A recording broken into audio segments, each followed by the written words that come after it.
Jesus, Jesus, hallelujah, hallelujah, hallelujah. Praise the Lord, hallelujah. தகப்பனே உம்மை துதிக்கிறோம், ஸ்தோத்தரிக்கிறேன் அப்பா. நன்றி அப்பா, நன்றி அப்பா, நன்றி அப்பா.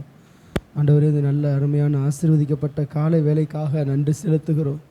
தேவாதி தேவனே, ராஜாதி ராஜாவே, உம்மை ஸ்தோத்தரிக்கிறோம், ஸ்தோத்தரிக்கிறோம், ஸ்தோத்தரிக்கிறோம் அப்பா. துதிக்கிறோம் அப்பா, துதிக்கிறோம் அப்பா. ஹல்லேலூயா, ஹல்லேலூயா, ஹல்லேலூயா, ஹல்லேலூயா. அப்பா, எங்களுக்காக யாவையும் செய்து முடிக்கிறவரே, எங்களுக்காக யாவையும் செய்து முடிக்க போகிற கர்த்தாவே, உம்மை ஸ்தோத்தரிக்கிறோம், ஸ்தோத்தரிக்கிறோம், ஸ்தோத்தரிக்கிறோம் அப்பா. ஆண்டவரே, உமக்கு நன்றி செலுத்துகிறோம், நன்றி செலுத்துகிறோம். சாத்ராக், மேசாக், ஆபேத்நேகோ என்பவர்களுடைய தேவனை போல இந்த பூமியில் ஒரு தேவன் இல்லை. அக்கினியிலிருந்து தப்பி வைக்கத்தக்க தேவன், இவ்விதமாய் ரட்சிக்கத்தக்க தேவன் வேறு ஒருவரும் இல்லை. சிங்கங்களின் வாய்களுக்கு தப்பிவித்த இந்த தேவனை போல வேறு ஒரு தேவன் உலகத்தில் இல்லை. நாகமானின் குஷ்டரோகத்தை சுத்தமாக்கின பின்பு நாகமான் சொல்லுகிறார், மேலே வானத்திலும் கீழே பூமியிலும் இவ்விதமாய் ரட்சிக்கத்தக்க தேவன் ஒருவரும் இல்லை. ஆண்டவரே, எங்களை அதிசயமாய் நடத்துகிறவர், அற்புதமாய் நடத்துகிறவரே, உம்மை ஸ்தோத்தரிக்கிறோம் அப்பா. ஆண்டவரே, எங்கள் இரட்சகரே, உம்மை ஸ்தோத்தரிக்கிறோம். எங்களை விடுவிக்கிறவரே, உம்மை ஸ்தோத்தரிக்கிறோம். எங்களை காண்பவரே, உம்மை ஸ்தோத்தரிக்கிறோம். எங்களை காப்பவரே, உம்மை ஸ்தோத்தரிக்கிறோம் அப்பா. ஆண்டவரே, எங்களை தாழ்த்துகிறோம். இந்த அருமையான காலை வேளையிலையும் ஆண்டவருடைய பிரசன்னம் எங்களோடு கூட இருந்து எங்களை நடத்த வேண்டுமாக ஜெபிக்கிறேன் அப்பா. ஆவியானவரே, நீர் எங்கு உண்டோ அங்கு விடுதலை உண்டு. ஆவியானவர் எங்களுக்கு விடுதலை கொடுப்பீராக. ஆவியானவர் எங்களுக்கு கிருபை கொடுப்பீராக. கிருபை தாரும், பலன் தாரும், சுகம் தாரும், மகிழ்ச்சியை தாரும். எல்லா கவலைகள், பாரங்கள், எல்லா தோல்விகள் எல்லாம் மறையட்டும். கர்த்தருக்குள் நாங்கள் சந்தோஷமாக இந்த ஆராதனை ஏறெடுக்க கிருபை தருவீராக. தடைகள் யாவை நீக்கி போடுங்கப்பா. இயேசுவின் நாமத்தில் ஜெபிக்கிறோம் நல்ல பிதாவே, ஆமேன், ஆமேன்.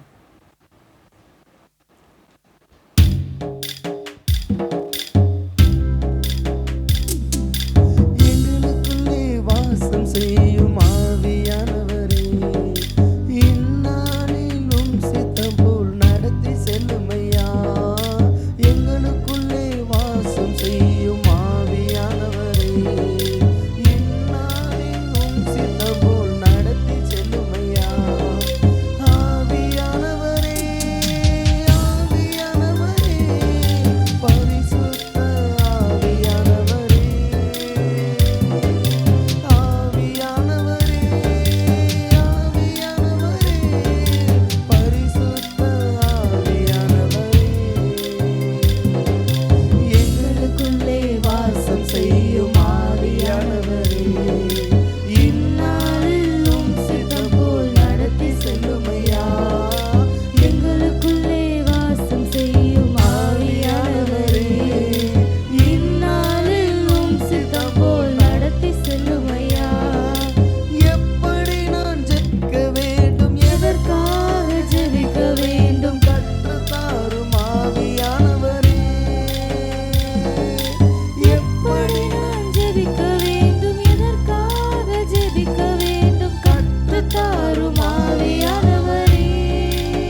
அப்படியே என் ஆவியானவரும் உங்கள் நடுவிலே நிலை கொண்டிருப்பார். ஆகாய் தீர்க்கதரிசி மூலமாய் ஆகாய் தீர்க்கதரிசி சொல்லுகிறார், என் ஆவியானவர் உங்கள் நடுவிலே நிலை கொண்டிருப்பார்.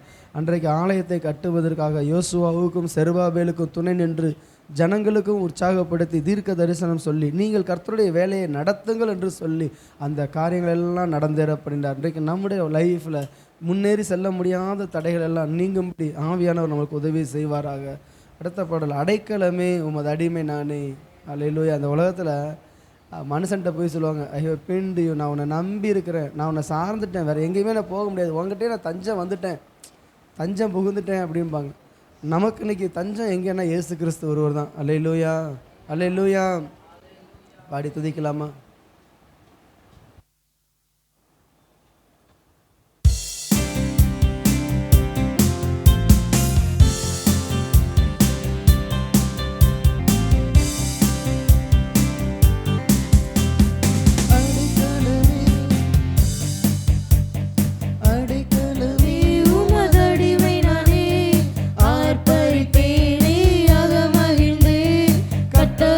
செய்த நன்மைகளை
வசனம் சொல்லுகிறது, என் சத்துருக்களுக்கு முன்பாக நீர் எனக்கு ஒரு பந்தியை ஆயத்தப்படுத்தி என் தலையை எண்ணெயால் அபிஷேகம் பண்ணுகிறேன். இதோ என் சத்துருக்கள் என்னை சுற்றிலும் வளைந்து கொள்கிறார்கள். நான் கர்த்தருடைய நாமத்தினாலே அவர்களை சங்கரிப்பேன். என்னை பகைக்கிறவர்கள் என் தலை மயிரிலும் அதிகமாக இருக்கிறார்கள். நிமித்தமில்லாமல் பகைக்கிறவர்கள் எத்தனை பேர் எழும்பினாலும் ஆண்டவர் அவர்களை உங்கள் மேல எழும்ப விடாமல் உங்கள் கீழாக மடங்க பண்ணுவார். சங்கீதக்காரர் சொல்லுகிறார், நீர் என் மேல் பிரியமாய் இருந்தபடியால் என் மேல் எழும்பினவர்களை என் கீழ் மடங்க பண்ணினீர். ஆண்டவர் நம்மை ஒரு நாள் ஒருபோதும் ஒரு இடத்துல வெட்கப்படுத்த விட மாட்டார். ஓராவா சந்தா கபோதல ரபா ஹதல ரீகபோ ஓரா கபோதல ரிமா ஹதல காதி ரீகரோ சந்தா கபோ உதல ராபதல ஷக்கர பாகதல லிபரதல ஓரி கரபோதல ஷவ ரபா கபா தரிக்கர பலவா ஓரி கரபலவா. வேதம் முழுவதும் சொல்லுகிற வார்த்தை, நீ பயப்படாதே, நீ பயப்படாதே, நீ பயப்படாதே, நீ கண்ட ஜனங்களுக்கு பயப்படாதே. எவ்வளவு பெரிய ராட்சசன் இருக்கலாம், எவ்வளவு பெரிய கோலியாத் இருக்கலாம், வெட்டி கிளிகளை போல அவர்கள் பார்வைக்கு இருக்கலாம், ஆனா ஆண்டவர் நம்மோடு கூட இருப்பாரானால் அவர்களை துரத்தி விடுவோம். யோசுவாவும் காலேபும் வேற ஆவி உடையவர்களாக அந்த தேசத்தை சுதந்திரித்தார்கள், ஜெயம் கொண்டார்கள். இன்றைக்கு உங்க கண்ணின் முன்னே இருக்கிற எந்த சத்துருக்களுக்கு முன்பதாக பயப்பட வேண்டாம். என்ன பிரச்சனை இருந்தாலும் சரி, என் தேவன் காத்துக் கொள்கிறவராகவே இருக்கிறார்.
ஆண்டவர் சொல்லுகிறாரு, எல்லா சூழ்நிலையும் எல்லாம் சாதகமா இருக்கும் பொழுது ஜெயம் பெற்ற பிறகு ஆராதிப்பது வேற.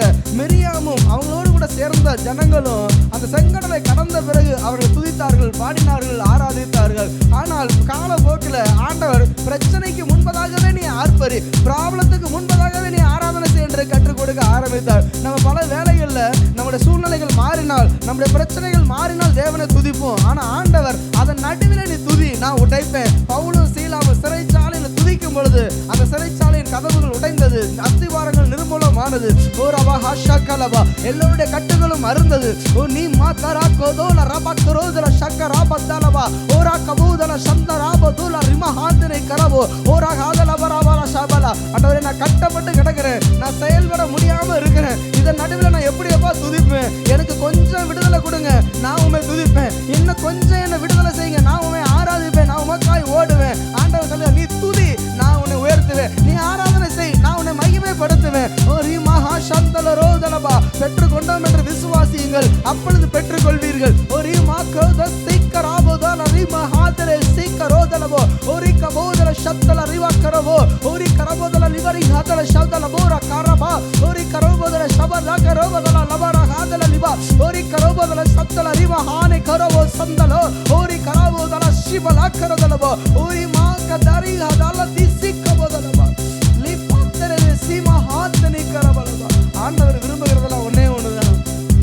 நீ பிரச்சனையில யாரை நம்புற, யாரை தேடுற? ஆசா தன் வியாதியின் கொடுமையில அவன் படைத்தவரை அல்ல பரிகாரியை தேடினான், கர்த்தரை அல்ல அவன் மருத்துவரை தேடினான். Jesus Jesus. ஆபத்து காலத்தில் நான் மனுஷனை தேடுவது விருதா. குதிரைகளை நம்பாதீங்க, ரட்சிக்க திராணி இல்லாத பிரபுக்களை நம்பாதீங்க. நம்புவதற்கு அவர் ஏமாத்திரம். கர்த்தரை நம்புகள், அவருடைய வார்த்தைகளை நம்புகள் என்று தீர்க்கதரிசி சொல்லுகிறார். ஹல்லேலூயா ஹல்லேலூயா. மனுஷனை நம்புவதை பார்க்கிறோம், கர்த்தர் பேரில் பற்றுதலாக இருப்பதுனாலும். ஆண்டவரே, எல்லாரும் மாறுவார்கள், எல்லோரும் மாறி போவார்கள், ஒருவரே மாறாதவர். அவர்கிட்ட சொல்லலாமா, அப்பா அப்பா நீங்க எனக்கு போதும், என் ராஜா எனக்கு போதும், என் நேசு எனக்கு போதும். இந்த பாடலாக தான் சொல்லுது, ஆண்டவரே நீர் மாத்திரம் எனக்கு போதும், ஆண்டவரே நீர் மாத்திரம் எனக்கு போதும். இதை பாட்டா பாடாம ஆராதிக்கலாமா? உள்ளத்தினால திறந்து, யெகோவா ஈரே, தந்தையாம் தேவன் நீர் மாத்திரம் போது எனக்கு என்று சொல்லி. Jesus Jesus.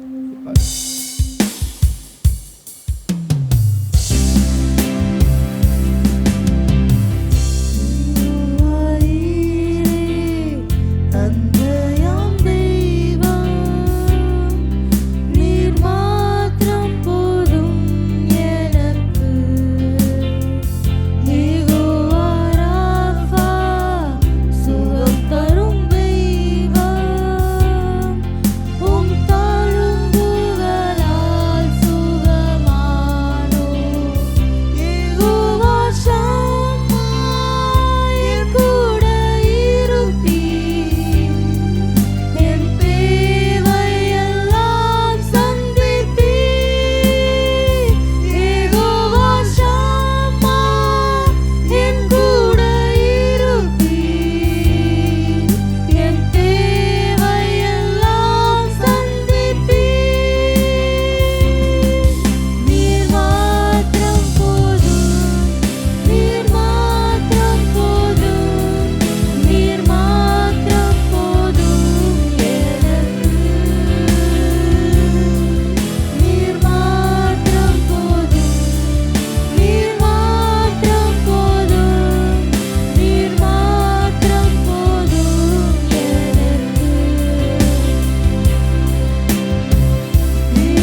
கஷ்டமான நேரத்துல நான் உன்னை விட்டுட்டு ஓடி போகிற தேவன் அல்ல, உன்னை மறக்கிற தேவன் அல்ல. ஆண்டவர் எங்கே இருக்கிறார் என்றால் துன்பத்தின் நடுவிலே நடந்தாலும் நீர் என்னை உயிர்ப்பிப்பீர். ஆண்டவரே, தீ நடுவே நடந்தாலும் நீர் என்னை காப்பாற்றுவீர். ஆண்டவரே, அப்பா, எவ்வளவு நெருக்கமான நிலைமைகள், எவ்வளவு போராட்டம், என்னை விட்டு எல்லாமே போகிறது போல இருந்தாலும் ஆண்டவரே, நான் சம்பாதிச்சதெல்லாம் என்னை விட்டு போகுதப்பா. ஆண்டவரே, என் கூட இருந்ததெல்லாம் போகுது, பரம்பரை சொத்தெல்லாம் போனாலும், எந்த நிலைமை இருந்தாலும் ஆண்டவர் கூடவே இருக்கிறார்.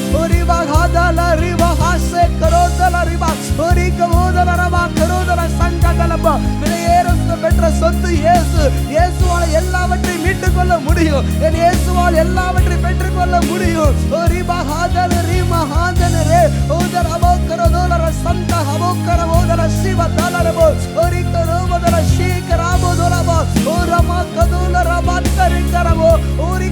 என் நாமத்திற்காக நீ வீட்டையாவது நிலங்களையாவது மனைவியாவது பிள்ளைகளையாவது நீ இழந்தால் அதை நான் திரும்ப தருவேன் என்று சொன்ன தேவன், ஆண்டவருக்காக எதை இழந்தாலும் என் ஆண்டவர் திரும்ப கொடுக்கிற தேவன். அவர் நம்மை விட்டு விலகுவதும் இல்லை, அவர் நம்மை கைவிடுவதும் இல்லை.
வெளிச்சமா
அது எனக்கும் தெரியும்.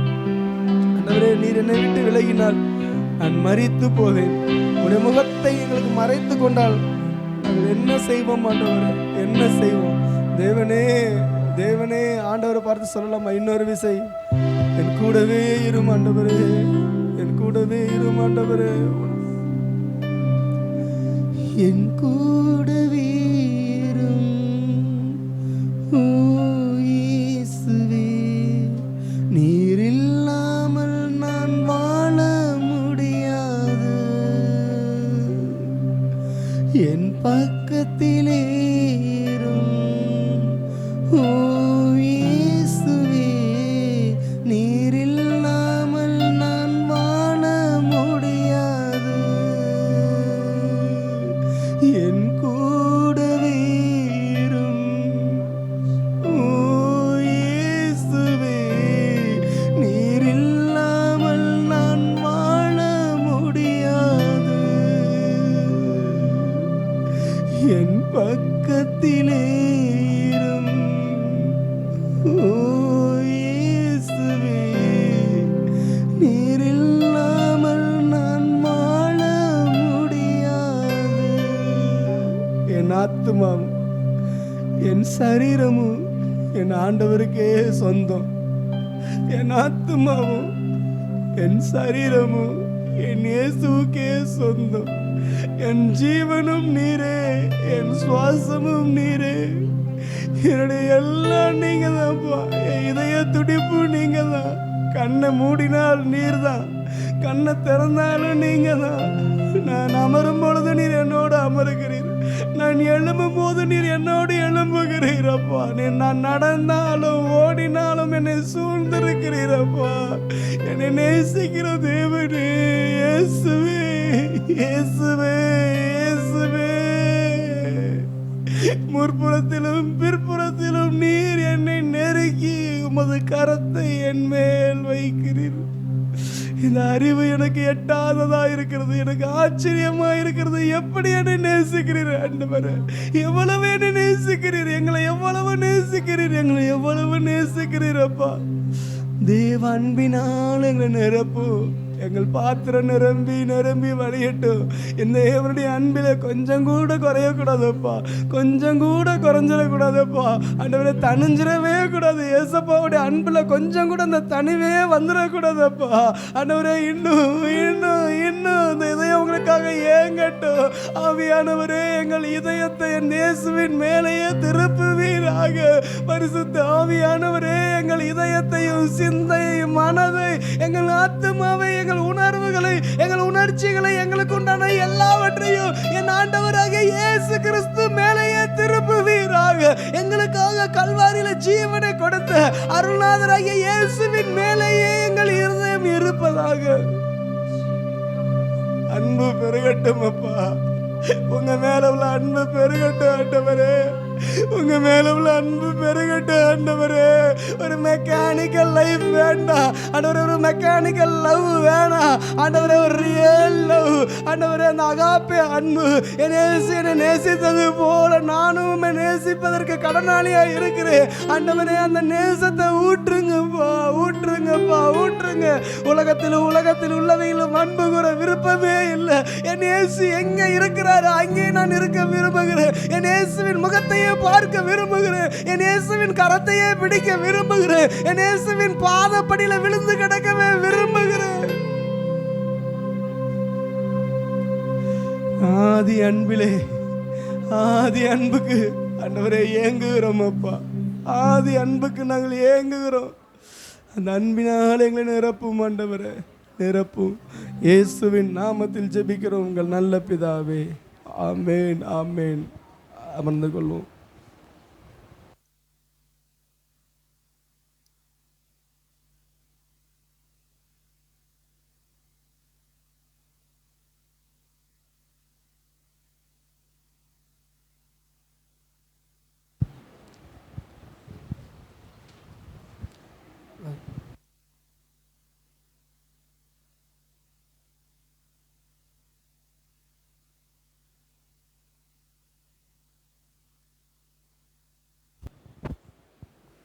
ஹல்லேலூயா. கர்த்தருடைய பரிசுத்த நாமத்துக்கு ஸ்தோத்திரம். நம்ம போன வாரம் ஒரு முக்கியமான விஷயம் பார்த்தோம் இல்லைங்களா, வாதையை குறித்து பார்த்தோம். அதனுடைய தொடர்ச்சி தான் இந்த வாரம் பார்க்க போகிறோம். போன வாரம் நம்ம பார்த்தபோது வாதைக்கான காரணம் என்னவா இருந்துச்சு, அந்த இடத்துல லக்கம் பார்ப்பது, பாகுபாடு பார்ப்பது, ஏற்றத்தாழ்வு பார்ப்பது, செக்ரிகேட் பண்ணுறது, பிரித்து பார்ப்பது, அதன் அடிப்படையில் முடிவுகளை எடுப்பது. அதே போல் கர்த்தரை சார்ந்து கொள்ளாமல் மனிதர்களை சார்ந்து கொள்வது, இல்லை சுய பலத்தை சார்ந்து கொள்வது, இந்த மாதிரிலாம் நம்ம போகும்போது தேவன் வாதையினால் நம்மை வாதிக்கிறார் அப்படின்னு பார்த்தோம். அதே போல் நான் போன வாரமே உங்களுக்கு சொன்னேன், வாதை அப்படின்னா it's a kind of punishment. நீங்கள் மரித்து போகணுன்றது எண்ணம் அல்ல, நீங்கள் வாதிக்கப்பட்டு மனம் திரும்பணும் அப்படின்னு தான் அது அனுமதிக்கப்படுது. உங்கள் இருதயத்தின் கடினத்தின் நிமித்தமாக நான் எவ்வளவு வாதிக்கப்பட்டாலும் நான் இப்படியே தான் இருப்பேன்ற எக்ஸ்ட்ரீமுக்கு போகும்போது தான் அது மரணத்தை நோக்கி போகிறதே தவிர, தேவன் வாதையை அனுப்புறதே வந்துட்டு அந்த மனிதர்கள் அதை அந்த சூழ்நிலையில் மனம் திரும்பணும் அப்படின்றதுக்காக தான் வாதிக்கப்படுவது. இல்லைன்னா டைரெக்டாக கொலை செய்துட்டு போகலாம். ஸோ இதுதான் அந்த டிஃப்ரென்ஸ். இன்றைக்கும் நாம் இன்னும் 2 வாதைகளை குறித்து நம்ம பார்க்க போகிறோம். ரெண்டுமே என்னாகமத்தின் புஸ்தகத்தில் தான் இருக்குது. நீங்கள் எடுத்துக்கோங்க. என்னாகமத்தின் புஸ்தகம், முதலாவதாக என்னாகமத்தின் புஸ்தகம் 25வது அதிகாரம். என்னாகமம் 25. இதனுடைய பின்னணியை ஏற்கனவே நம்ம பிலேயாமுடைய கதையில் நம்ம பார்த்தோம். ஸோ அந்த ஸ்டோரி உங்களுக்கு எல்லாம் தெரியும். இதுக்கு முன்னாடி நான் செய்தி எடுத்திருக்கேன். பிலேயாம் வந்துட்டு என்ன பண்ணுறாரு, கடைசி நிமிஷத்தில் இந்த மோவாபுடைய ராஜா கிட்ட, இவங்களை நம்மளால் அழிக்க முடியாதுப்பா, சபிக்கவும் முடியாது, நீ ஒரு காரியம் பண்ணு, எப்படியாவது அந்த மனிதர்களை, அந்த இஸ்ரவேல் ஜனங்களை பாவம் செய்ய வச்சுட்ட அப்படின்னா நாம கொல்ல வேணாம், அவங்க தேவனே அவர்களை அழித்து போடுவார் அப்படின்ற ஐடியாவை கொடுத்துட்டு பிலேயாம் போயிடுறான். அதனுடைய தொடர்ச்சி தான் இந்த என்னாகும் 25வது அதிகாரத்தில் வருது. என்ன நடக்குது அப்படின்னா, இந்த மோவாபியர்கள் என்ன பண்ணுறாங்க, தங்களுடைய தெய்வத்திற்கு அவர்கள் பலி செலுத்துகிறாங்க, பூஜை பண்ணுறாங்க, ஆராதனை பண்ணுறாங்க, எல்லாமே செய்கிறாங்க. செய்துட்டு அந்த குமாரத்திகள், மோவாபுடைய ஸ்திரீகளை அந்த ராஜா இஸ்ரவேல் பாளையத்துக்கு அனுப்பி வைக்கிறான். இந்த ஸ்திரீகள் இங்கே வந்து இவர்களை, நீங்கள் எங்களோட நட்புறவாக இருங்க, எங்கள் கூட வாங்க, எங்களுடைய தெய்வங்களுக்கு நாங்கள் பலி செலுத்தி இருக்கோம், விருந்து உண்ணும்படி நீங்கள் வாங்கன்னு சொல்லி இந்த மோவாபிய ஸ்திரீகள் இஸ்ரவேலரின் பாளையத்திற்குள்ளே வந்து அவர்களை அழைத்து கொண்டு போகிறாங்க. இதில் நீங்கள் நோட் பண்ண வேண்டிய விஷயம் என்னன்னா, மொத்த இஸ்ரவேல் ஜனமும் கிளம்பி போகல. எப்பயுமே இது நடக்கும். சாத்தான் வந்து எல்லாருக்கும் சேர்த்து தான் ஒரு அழைப்பை கொடுப்பான். போகிறவங்க பனிஷ்மெண்ட் அடைவாங்க, அது ரெசிஸ்ட் பண்ணி இருக்கிறவங்களும் இருக்க தான் செய்கிறாங்க. அப்படி பார்க்கும்போது இங்கே எல்லா இஸ்ரவேலர்களும் கிளம்பி போல, ஒரு குரூப் கிளம்பி போகிறாங்க, அந்த ஸ்திரீகளோடு கிளம்பி போகிறாங்க. இவர்கள் அங்கே போய் செய்த சில காரணங்களால் ஒரு வாதை இஸ்ரவேல் ஜனங்களுக்குள்ளாக வருது. பிலேயாம் சொன்னது போல இவங்க பாவம் செய்ததுனால தேவன் இவர்களை வாதிக்கிறார். ஸோ 2வது வாதைக்கு என்ன காரணம்னா, துணிகரமான பாவம். கர்த்தருடைய பார்வையில் அருவருப்பானதை நம்ம செய்யும் போது தேவன் வாதிக்கிறார், அழித்து போடவும் செய்கிறார். ஆனால் பல நேரத்தில் அவர் இரக்கமுள்ள தேவன் வாதையை அனுப்புகிறார், நாம் மனம் திரும்ப வேண்டும் என்பதற்காக. சரிங்களா? ஸோ இதில் பார்ப்போம். என்னாகமத்தின் புஸ்தகம் 25வது அதிகாரம் 1வது வசனம் எடுத்தீங்கன்னா, இஸ்ரவேல் சித்தீமிலே தங்கி இருக்கையில் ஜனங்கள் மோவாபின் குமாரத்திகளோடே வேசித்தனம் பண்ண தொடங்கினார்கள். அவர்கள் தங்கள் தேவர்களுக்கு இட்ட பலிகளை விருந்துண்ணும்படி ஜனங்களை அழைத்தார்கள். ஜனங்கள் போய் புசித்து அவர்கள் தேவர்களை பணிந்து கொண்டார்கள். இப்படி இஸ்ரவேலர் பாகால் பேயோரை பற்றி கொண்டார்கள். அதனால் இஸ்ரவேலர் மேல் கர்த்தருடைய கோபம் மூண்டது. இங்கே 5 காரியங்கள் செய்கிறாங்க இஸ்ரவேல் ஜனங்கள், அதனால கர்த்தருடைய கோபம் மூண்டது. என்ன அப்படின்னா, அந்த ஜனங்கள் மோவாபின் குமாரத்திகளோடே, ஃபஸ்ட்டு பாயிண்ட் என்னன்னா, மோவாபின் குமாரத்திகள் அப்படின்னா, மோவாப் யாருன்னு நமக்கு தெரியும். லோத்துவுக்கும் அவருடைய மகளுக்கும் பிறக்கிற ஒரு சந்ததி தான் மோவாபியர்கள். அப்போதிலிருந்தே தேவன் அருவருக்கிற ஒரு சந்ததியாக மோவாபியர்கள் பார்க்கப்பட்டாங்க. எக்காரணத்தை முன்னிட்டு அவங்க வந்து இஸ்ரவேலர்களோடு கலக்கக்கூடாது, அவங்க வந்து ஒருவேளை இவங்களோட இதனால ஆலயத்துக்குள்ளே பிரவேசிக்க கூடாது, நிறைய கண்டிஷன்ஸ் மோவாபியருக்கு தேவன் கொடுத்தாரு. கர்த்தருடைய அருவருக்கிற ஜனம் அப்படின்னு இந்த மோவாபியர்கள். ஏன்னா அவருடைய பிறப்பு அப்படிப்பட்ட ஒரு பிறப்பாக இருந்தது. இவ்வளவு தெரிந்தும் எப்படிப்பட்ட ஒரு அசுத்த ஜாதியோடு இவர்கள் போய் கலந்து விடுறாங்க. ஸோ எந்த சூழ்நிலையிலும் கர்த்தர் அருவருக்கிற ஜாதியாரோடு நாம் போய் கலக்கும் போது, பாவம் செய்யும் போது தேவனுடைய கோபம் அங்கே மூழ்கிறது. அடுத்து அங்கே அந்த குமாரத்திகளோடு போய் என்ன செய்கிறாங்க, வேசித்தனம் செய்ய தொடங்குகிறார்கள். ஸோ வேசித்தனம் அப்படின்றது நமக்கு தெரியும், எல்லா பாவத்திலையும் வேசித்தனம் மாத்திரம்தான் சரீரத்தை தீட்டுப்படுத்துகிற பாவமாக இருக்கிறது. இந்த சரீரம் கர்த்தருடைய பரிசுத்த ஆலயமாக இருக்குது. இந்த மாம்சத்தை அசுத்தத்துக்கு ஒப்பு கொடுக்கும் போது தேவனுக்கு அது கோபத்தை ஏற்படுத்துகிறது. ஸோ ஃபஸ்ட்டு மோவாபின் குமாரத்திகள் அவங்க தேர்ந்தெடுத்தாங்க, அது கர்த்தருக்கு அருவருப்பாக இருக்குது. வேசித்தனம் பண்ணாங்க, அது 2வது பாயிண்ட்டு. 3வதாக அவர்களுடைய தேவர்களுக்கு இட்ட பலிகளை விருந்துண்ணும்படி அது ஜனங்கள் போய் புசித்து 2 காரியம் இங்கே. ஃபஸ்ட்டு அந்த அந்நிய தெய்வங்களை பணிந்து கொள்ளும் படிக்கு இவர்கள் புறப்பட்டு போகிறாங்க. அந்நிய தெய்வங்களுக்கு படைக்கப்பட்டவற்றை புசிக்கும் படிக்கு புறப்பட்டு போகிறாங்க. ஸோ நமக்கும் நம்ம ஞாபகத்தில் வச்சுக்கணும், எக்காரணத்தை முன்னிட்டோ இன்றளவும் அந்நிய தெய்வங்களுக்கு படைக்கப்பட்டதை நம்ம புசிக்கிறோம். 1000 காரணம் சொல்லுங்க, இப்படி அப்படி என்ன சொன்னாலும் அதை போய் புசிக்கும் போது தேவனுடைய கோபம் கண்டிப்பாக மூலத்தான் செய்யும். நான் ஏற்கனவே இதையும் உங்களுக்கு எக்ஸ்பிளைன் பண்ணியிருக்கேன். எக்காரணத்தை முன்னிட்டும் அந்நியர்களோட போய் அவங்க வீடுகளில், இன்னும் குறிப்பாக சொல்ல போனால் அந்த தெய்வங்களுக்கு பலி செலுத்தி வைக்கிறாங்க இல்லையா, அதை உண்ணக்கூடாது. அது கர்த்தருக்கு அருவருப்பானது. ஸோ இவர்கள் போய் என்ன பண்ணுறாங்க, அந்த தெய்வங்களுக்கு பலியிட்டதை இவங்க சாப்பிட்றாங்க. அடுத்த காரியம், இவங்க இங்கேருந்து புறப்பட்டு போய் ஆண்டவர் ஒரு நல்ல இடத்துல வச்சிருக்கிறாரு, இங்கேருந்து மெனக்கெட்டு போய் அங்கே போய் உக்காந்தி சாப்பிட்டு, அவன் கூப்பிட்டா நான் போனேன், எனக்கு சாப்பாடு முக்கியம். சில ஜோக்கில் பார்த்துருப்பீங்களா, சோறு தான் முக்கியம், சோறு கண்ட இடமே சொர்க்கம். இல்லை, தேவையில்லை, அவாய்ட் பண்ணணும்னா பண்ணியிருக்கலாம். இவங்க அதை ரெசிஸ்ட் பண்ணியிருக்கலாமா இல்லையா? முடியாது, வரமாட்டேன் சொல்லியிருக்கலாமா இல்லையா? ஸோ இச்சித்து இங்கேருந்து புறப்பட்டு போய், இதெல்லாம் தேவன் ரொம்ப நோட் பண்ணுவார். அவங்க தானாக உங்ககிட்ட கொண்டு வந்து கொடுக்கறது வேற, கரெக்டாக வீடு தேடி வந்து கொடுத்துட்டாங்க, என்னங்க செய்கிறது அது வேற. நான் மெனக்கேட்டு இங்கேருந்து கிளம்பி ட்ரெஸ் பண்ணி எந்திரிச்சு அந்த பாவத்தை போய் செய்கிறதுன்றது இன்னும் அதிகமாக தேவனுக்கு கோபம் ஊட்டுகிற காரியமாக இருக்கிறது. ஸோ அடுத்து பார்த்தீங்கன்னா ஜனங்கள் போய் புசித்து என்ன பண்ணுறாங்க, அடுத்து அவர்கள் தேவர்களை பணிந்து கொண்டார்கள். ஸோ சோறு திங்க போன இடத்துல விழுந்து கும்பிட்டா தான் சோறு போடுவேன், ஏன்னா பரவாயில்ல நமக்கு சோறு தான் முக்கியம்னு விழுந்து கும்பிட்டாச்சு. ஸோ அந்த தெய்வத்தை நீங்கள் எப்படி பணிந்து கொள்ள முடியும்? நீங்கள் எப்படிப்பட்ட தேவனால் நடத்தப்படுறீங்க, நீங்கள் இப்போ போய் என்ன செய்து கொண்டு இருக்கீங்க? இது எல்லாமே தேவனுக்கு ரொம்ப அருவருப்பாக இருக்கும். ஒன்றும் இல்லை, நம்ம பிள்ளைங்களை வளர்க்குறோம், நமக்கு ஒருத்தவங்களை பிடிக்கலை, ஏதோ ஒரு காரணத்தினால ஒரு பகையோடு நம்ம இருக்கிறோம், நம்ம பிள்ளை போய் அந்த வீட்டில் பேசினா கோவம் வருதா இல்லையா? சாதாரண விஷயத்துக்கே கோவம் வருதா இல்லையா? இவர் இவ்வளவு பரிசுத்தமான தேவன் ஒரு சாப்பாட்டுக்காக இங்கேருந்து புறப்பட்டு போய் அந்த தெய்வத்தை முன்னாடி விழுந்து கும்பிட்டா தேவன் அதை ஏற்றுக்கொள்வாரா? அப்போ எந்த அளவுக்கு அவருடைய கோபம் அங்கே தூண்டப்படுகிறது? அற்ப காரியமான சாப்பாடு தான் அப்படின்னா அதுலேயே நம்மளால் நிற்க முடியலன்னா வேற எந்த காரியத்தில் நம்ம கர்த்தருக்காக நிற்க முடியும்? ஸோ நம்ம அதை யோசிச்சு பார்க்கணும். ஸோ அடுத்து என்னன்னா, அவர்கள் போய் அந்த தேவர்களை பணிந்து கொண்டார்கள். அடுத்து அந்த தேவர்களை பணிந்து கொண்டது வேற. அடுத்த வசனம் சொல்லுது, இஸ்ரவேலர் பாகால் பேயோரை பற்றி கொண்டார்கள். பணிந்து கொள்வதுன்னா அந்த சிச்சுவேஷனுக்கு நீங்கள் போகிறீங்க, அந்த ஃபங்க்ஷனில் கலந்து கொள்கிறீங்க, அவங்க சொல்கிற முறைப்படி நீங்கள் எல்லாவற்றையும் செய்கிறீங்க. பற்றி கொள்வது அப்படின்னா உங்களுடைய மனசை அங்கே ஒப்பு கொடுத்து மனசார அந்த தெய்வத்தை நீங்கள் ஏற்றுக்கொள்வது, அதுதான் பற்றி கொண்டு இருப்பது அப்படின்னு சொல்லி நம்ம சொல்கிறோம். ஸோ அந்த துதி கனம் மகிமை எல்லாத்தையும் அந்த தெய்வங்களுக்கு நீங்கள் ஒப்பு கொடுக்குற அளவுக்கு போயிடுறீங்க. புரியுதா? ஸோ ஒரு சாப்பாட்டில் ஆரம்பிக்கிற காரியம் எந்த வரைக்கும் போது பாருங்க. அதுவும் சாத்தானுக்கு பலி கொடுக்கும் போது அந்த இடத்துல எக்காரணத்தை முன்னிட்டு நாம் அதை செய்யவே கூடாது. அதுதான் நாம் அந்த ஃபாஸ்டிங் ப்ரேயர் அப்போ பார்த்தா அந்த ரோமர்களின் புஸ்தகத்தில் 1 அதிகாரத்தில் நான் சொன்னேன், தேவனை தேவனென்று அறிந்த ஜனங்கள் அவரை மகிமைப்படுத்தாமல் அவரை துதிக்காமல் உலகத்தில் உள்ளதை துதிக்கும் போது உயர்த்தும் போது கர்த்தருடைய கோபம் அந்த இடத்துல மூழ்கிறது.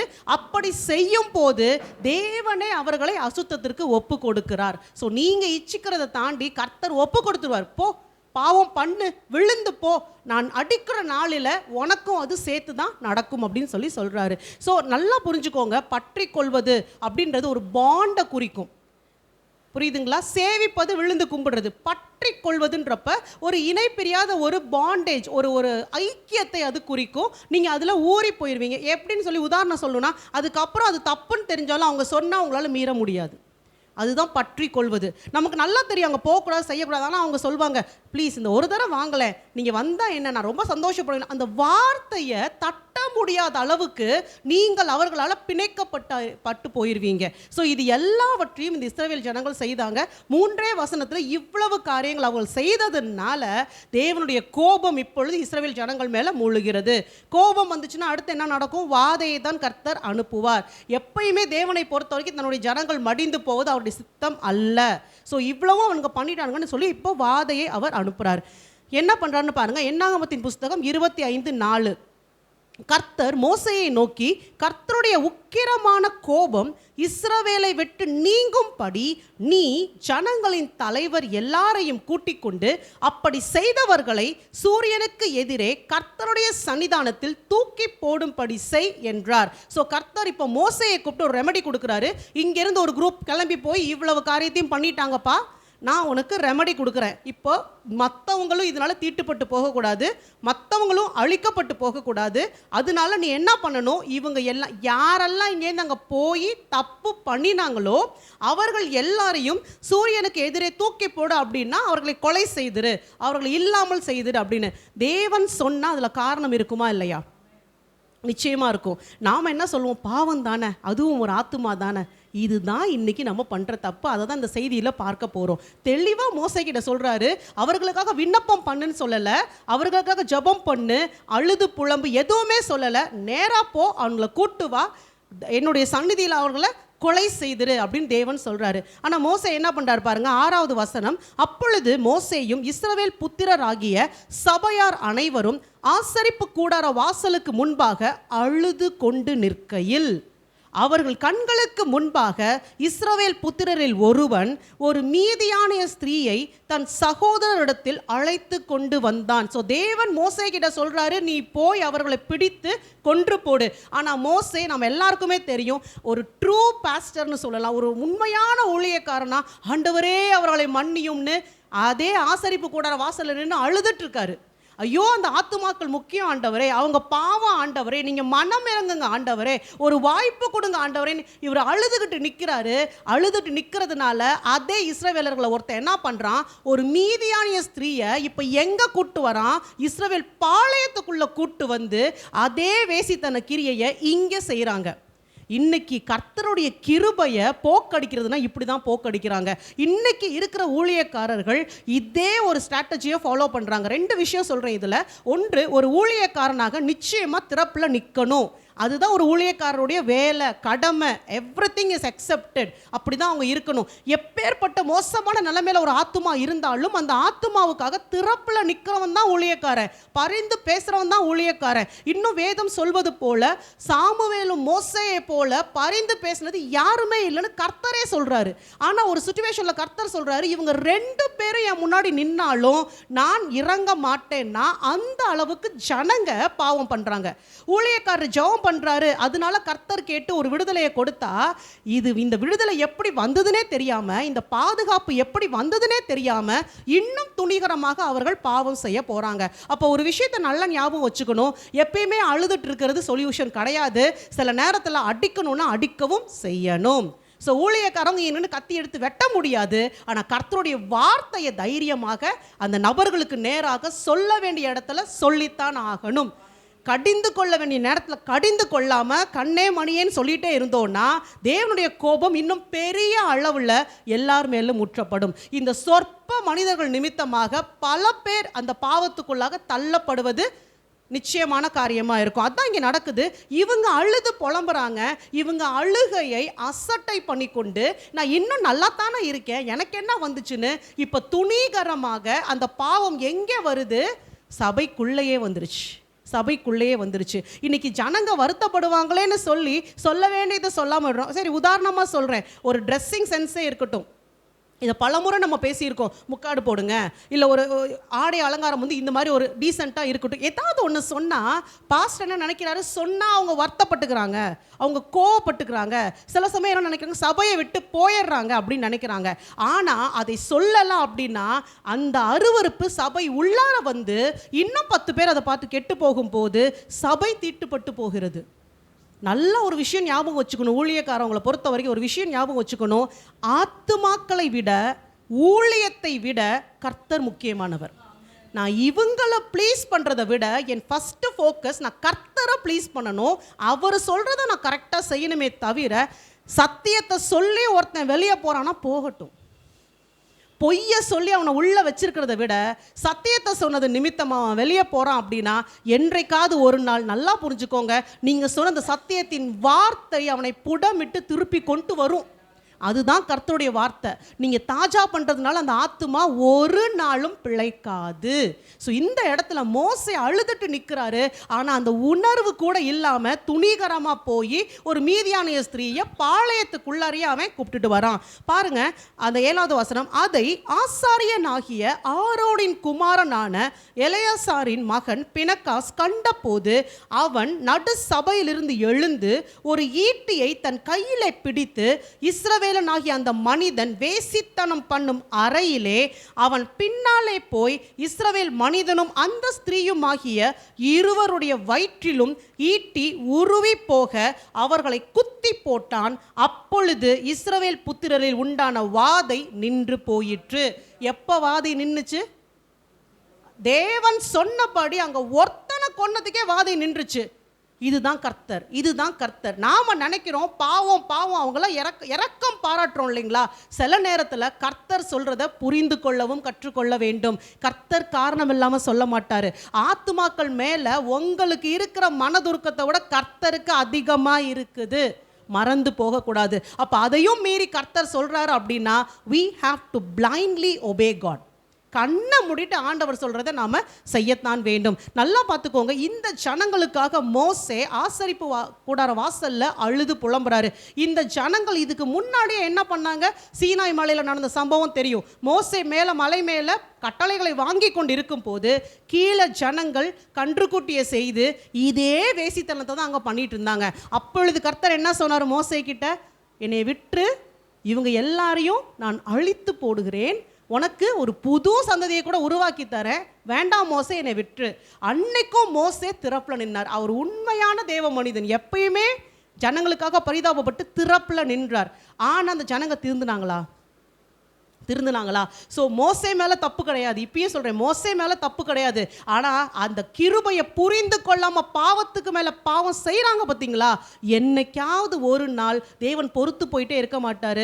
ஊழியக்காரருடைய பேச்சுக்காக தேவன் பொறுமையாக இருக்கிறாரு. அசட்டை பண்ணும்போது அந்த ஊழியக்காரரையும் தாண்டி ஒரு நாள் வாதை வரும்.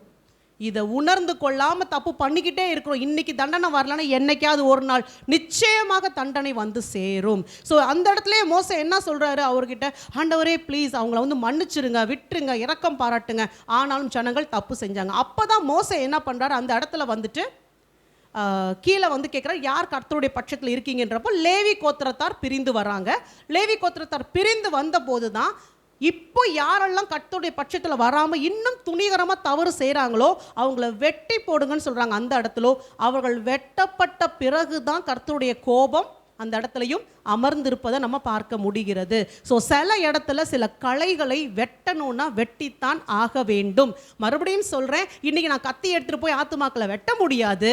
ஆனால் கர்த்தருடைய வசனமாகிய இருபுறமும் கருக்குள்ள பட்டயத்தை சொல்லும் போது அது ஆத்துமாவை ஊடுருவி போகும். அந்த ஆத்துமாக்களை கர்த்தருக்கு நேராக திருப்பும். குத்தும் போது வலிக்கும் தான், தாங்க முடியாது தான். ஆனாலும் அந்த வார்த்தை என்றைக்காவது ஒரு நாள் அந்த ஆத்துமாவை கர்த்தருக்கு நேராக நடத்தும். ஹல்லேலூயா, ஹல்லேலூயா. அதனால மோசையுடைய கண்ணீர் இன்னைக்கு விருதாவாய் போகிறது போல அநேக ஊழியக்காரங்களுடைய கண்ணீரை அசட்டை பண்ணுறாங்க. ஜனங்கள் அதை புரிந்து கொள்வது இல்லை. கர்த்தர் அந்த கண்ணீரையும் பார்க்கிறார், ஜனங்களுடைய கடினப்பட்ட இருதயத்தையும் பார்க்கிறார். அதனால சில இடத்துல பட்டயம் தான் விடுதலையை தருமே தவிர கண்ணீர் விடுதலையை தராது. ஹல்லேலூயா. ஸோ ஊழியக்காரவங்க கண்ணீர் விடுறது நல்லது தான், பட் பட்டயத்தையும் கையில் எடுத்துக்கொள்ள பழகி கொள்ள வேண்டும். ஹல்லேலூயா. ஸோ விசுவாசிக்காக கண்ணீர் விடுவது நல்லது, ஆனால் கடுமையாக கண்டிக்க வேண்டிய நேரத்தில் அதை செய்ய வேண்டும். அன்பானவர்களே, பிரியமானவர்களே, கரெக்டு தான். சில நேரத்தில் யோவான் ஸ்நானகனை போல விரியன் பாம்பு குட்டிகளேன்னு சொல்லும் போது கண்டிப்பாக சொல்லணும், கஷ்டமாக தான் இருக்கும். கண்ணே மணியேன்னு சொன்னவங்க ஊழியம் வளர்ந்துச்சோ இல்லையோ தெரியாது, அங்கே கூடுகிற கூட்டம் எப்படிப்பட்டதோ தெரியாது. ஆனால் ஆவியின் அபிஷேகத்தை பெற்றுக்கொண்ட அந்த யோவான் ஸ்நானகன் விரியன் பாம்பு குட்டிகளேன்னு சொன்ன போதும் ஜனங்கள் நின்னாங்க. அதுதான் உண்மையான மனம் திரும்புதல். நல்லா புரிஞ்சுக்கோங்க. விரியன் பாம்பு குட்டிகளேன்னு சொன்ன யோவான் ஸ்நானங்கன ஜனங்கள் தூற்றலை, அவர் எதிர்த்து கூட பேசலை, கை கட்டி அவர் மட்டும் நின்னாங்க. நாங்கள் ரட்சிக்கப்பட என்ன செய்யணும்னு கேட்டாங்க. இதுதான் உண்மையான மனம் திரும்புதல். ஹல்லேலூயா, ஹல்லேலூயா. ஒரு உதாரணம் சொல்கிறேன். ஒரு சபையில் ஒரு பாஸ்டர் இருந்தார். அந்த பாஸ்டருடைய சபைக்கு ஒரு குடும்பம் வராங்க. அந்த குடும்பத்தில் எப்படின்னா, அந்த அந்த நபருடைய மகன் அவன் இன்னொரு பாஸ்டரோட குடும்பத்தில் ஒரு திருமணத்தை செய்து அந்த பெண்ணை கை விட்டுட்டு இங்கே வரான். துணிகரமாக கை விட்டுட்டு அவதூறு பேசிட்டு இந்த இடத்துல வரான். ஸோ இந்த பாஸ்டர் அவங்கள அக்செப்ட் பண்ணி உள்ளே கூப்பிட்டுறாரு. கூப்பிடும்போது அந்த சபையிலேருந்து ஒருத்தவங்க போய் அந்த பாஸ்டர்கிட்ட சொன்னாங்க, இல்லை கர்த்தர் என்கிட்ட பேசுகிறாரு, நீங்கள் அவங்கள உள்ளே சேர்த்துக்கிறீங்க, தவறு கிடையாது, அது கூட நான் தவறுன்னு சொல்ல மாட்டேன், ஆனால் கண்டித்து உணர்த்துங்க, அவங்க செய்தது தப்பு, அந்த பெண்ணோடு போய் சேர்ந்து வாழ சொல்லுங்கள், அவங்களுக்கு பிள்ளை வேற இருக்குது, நீங்கள் போய் பார்க்க சொல்லுங்கள். ஆனால் இந்த போதகர் அதை கேட்கவே இல்லை. எல்லாரும் ஒதுக்குனா பாவிகளை ஆதரிக்கிறதுக்கு தான் சபை இருக்குது, ஸோ அவங்க இங்கே வச்சுப்பேன், நான் அப்படி தான் உள்ள அனுமதிப்பேன், எல்லாமே சொன்னார். பிரச்சனை அங்கேயும் கிடையாது. என்ன நடந்துச்சு தெரியுமா? வாரம் அவங்களுக்கு ஆசீர்வாதத்தையே சொன்னார். நீங்கள் நல்லா இருப்பீங்க, இப்படி இருப்பீங்க, அப்படி இருப்பீங்க, செழிப்பாக இருப்பீங்க, எல்லாமே சொன்னார். யாருக்கு? பாவம் பண்ணிட்டு உள்ளே வந்தவங்க கிட்ட கண்டித்து உணர்த்தாமல் அவங்கள சப்போர்ட் பண்ணி நிறைய காரியம் பேசினார்.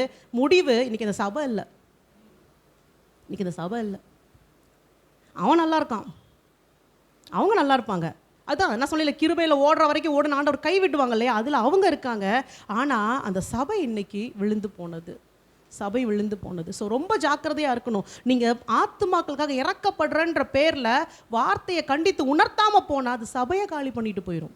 அந்த ஆவி சபையில் கிரியை செய்ய ஆரம்பிக்கும். ஸோ ரொம்ப நாம் கவனமாக இருக்கணும். ஸோ இங்கே இந்த இடத்துல என்ன பண்ணுறான், அந்த பினகாஸ் என்ன பண்ணுறாருன்னா, உருவ குத்தி கொன்றான். அவர்கள் செத்து போகிற வரைக்கும் அப்போ எவ்வளோ ஒரு வைராக்கியம் அவனுக்குள்ளே இருந்தால், ஒரு ஈட்டி எடுத்து அவன் போய் குத்தி சொருகி இருப்பான்.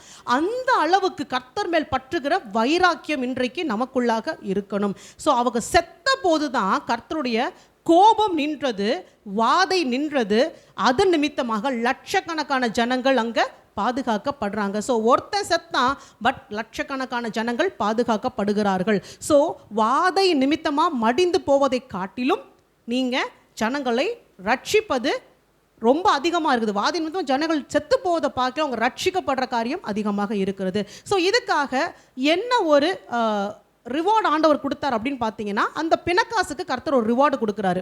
என்ன அப்படின்னா, என்னாகமத்தின் புஸ்தகம் 25:10-13 வாசிச்சிங்கன்னா, கர்த்தர் மோசேயை நோக்கி, நான் என் எரிச்சலில் இஸ்ரவேல் புத்திரரை நிர்மூலமாக்காத படிக்கு ஆசாரியனாகிய ஆரோனின் குமாரன் எலெயாசாரின் மகன் பினகாஸ் என் நிமித்தம் அவர்கள் நடுவில் பக்தி வைராக்கியம் காண்பித்ததனால் இஸ்ரவேல் புத்திரர் மேல் உண்டான என் உக்கிரத்தை திருப்பினேன்.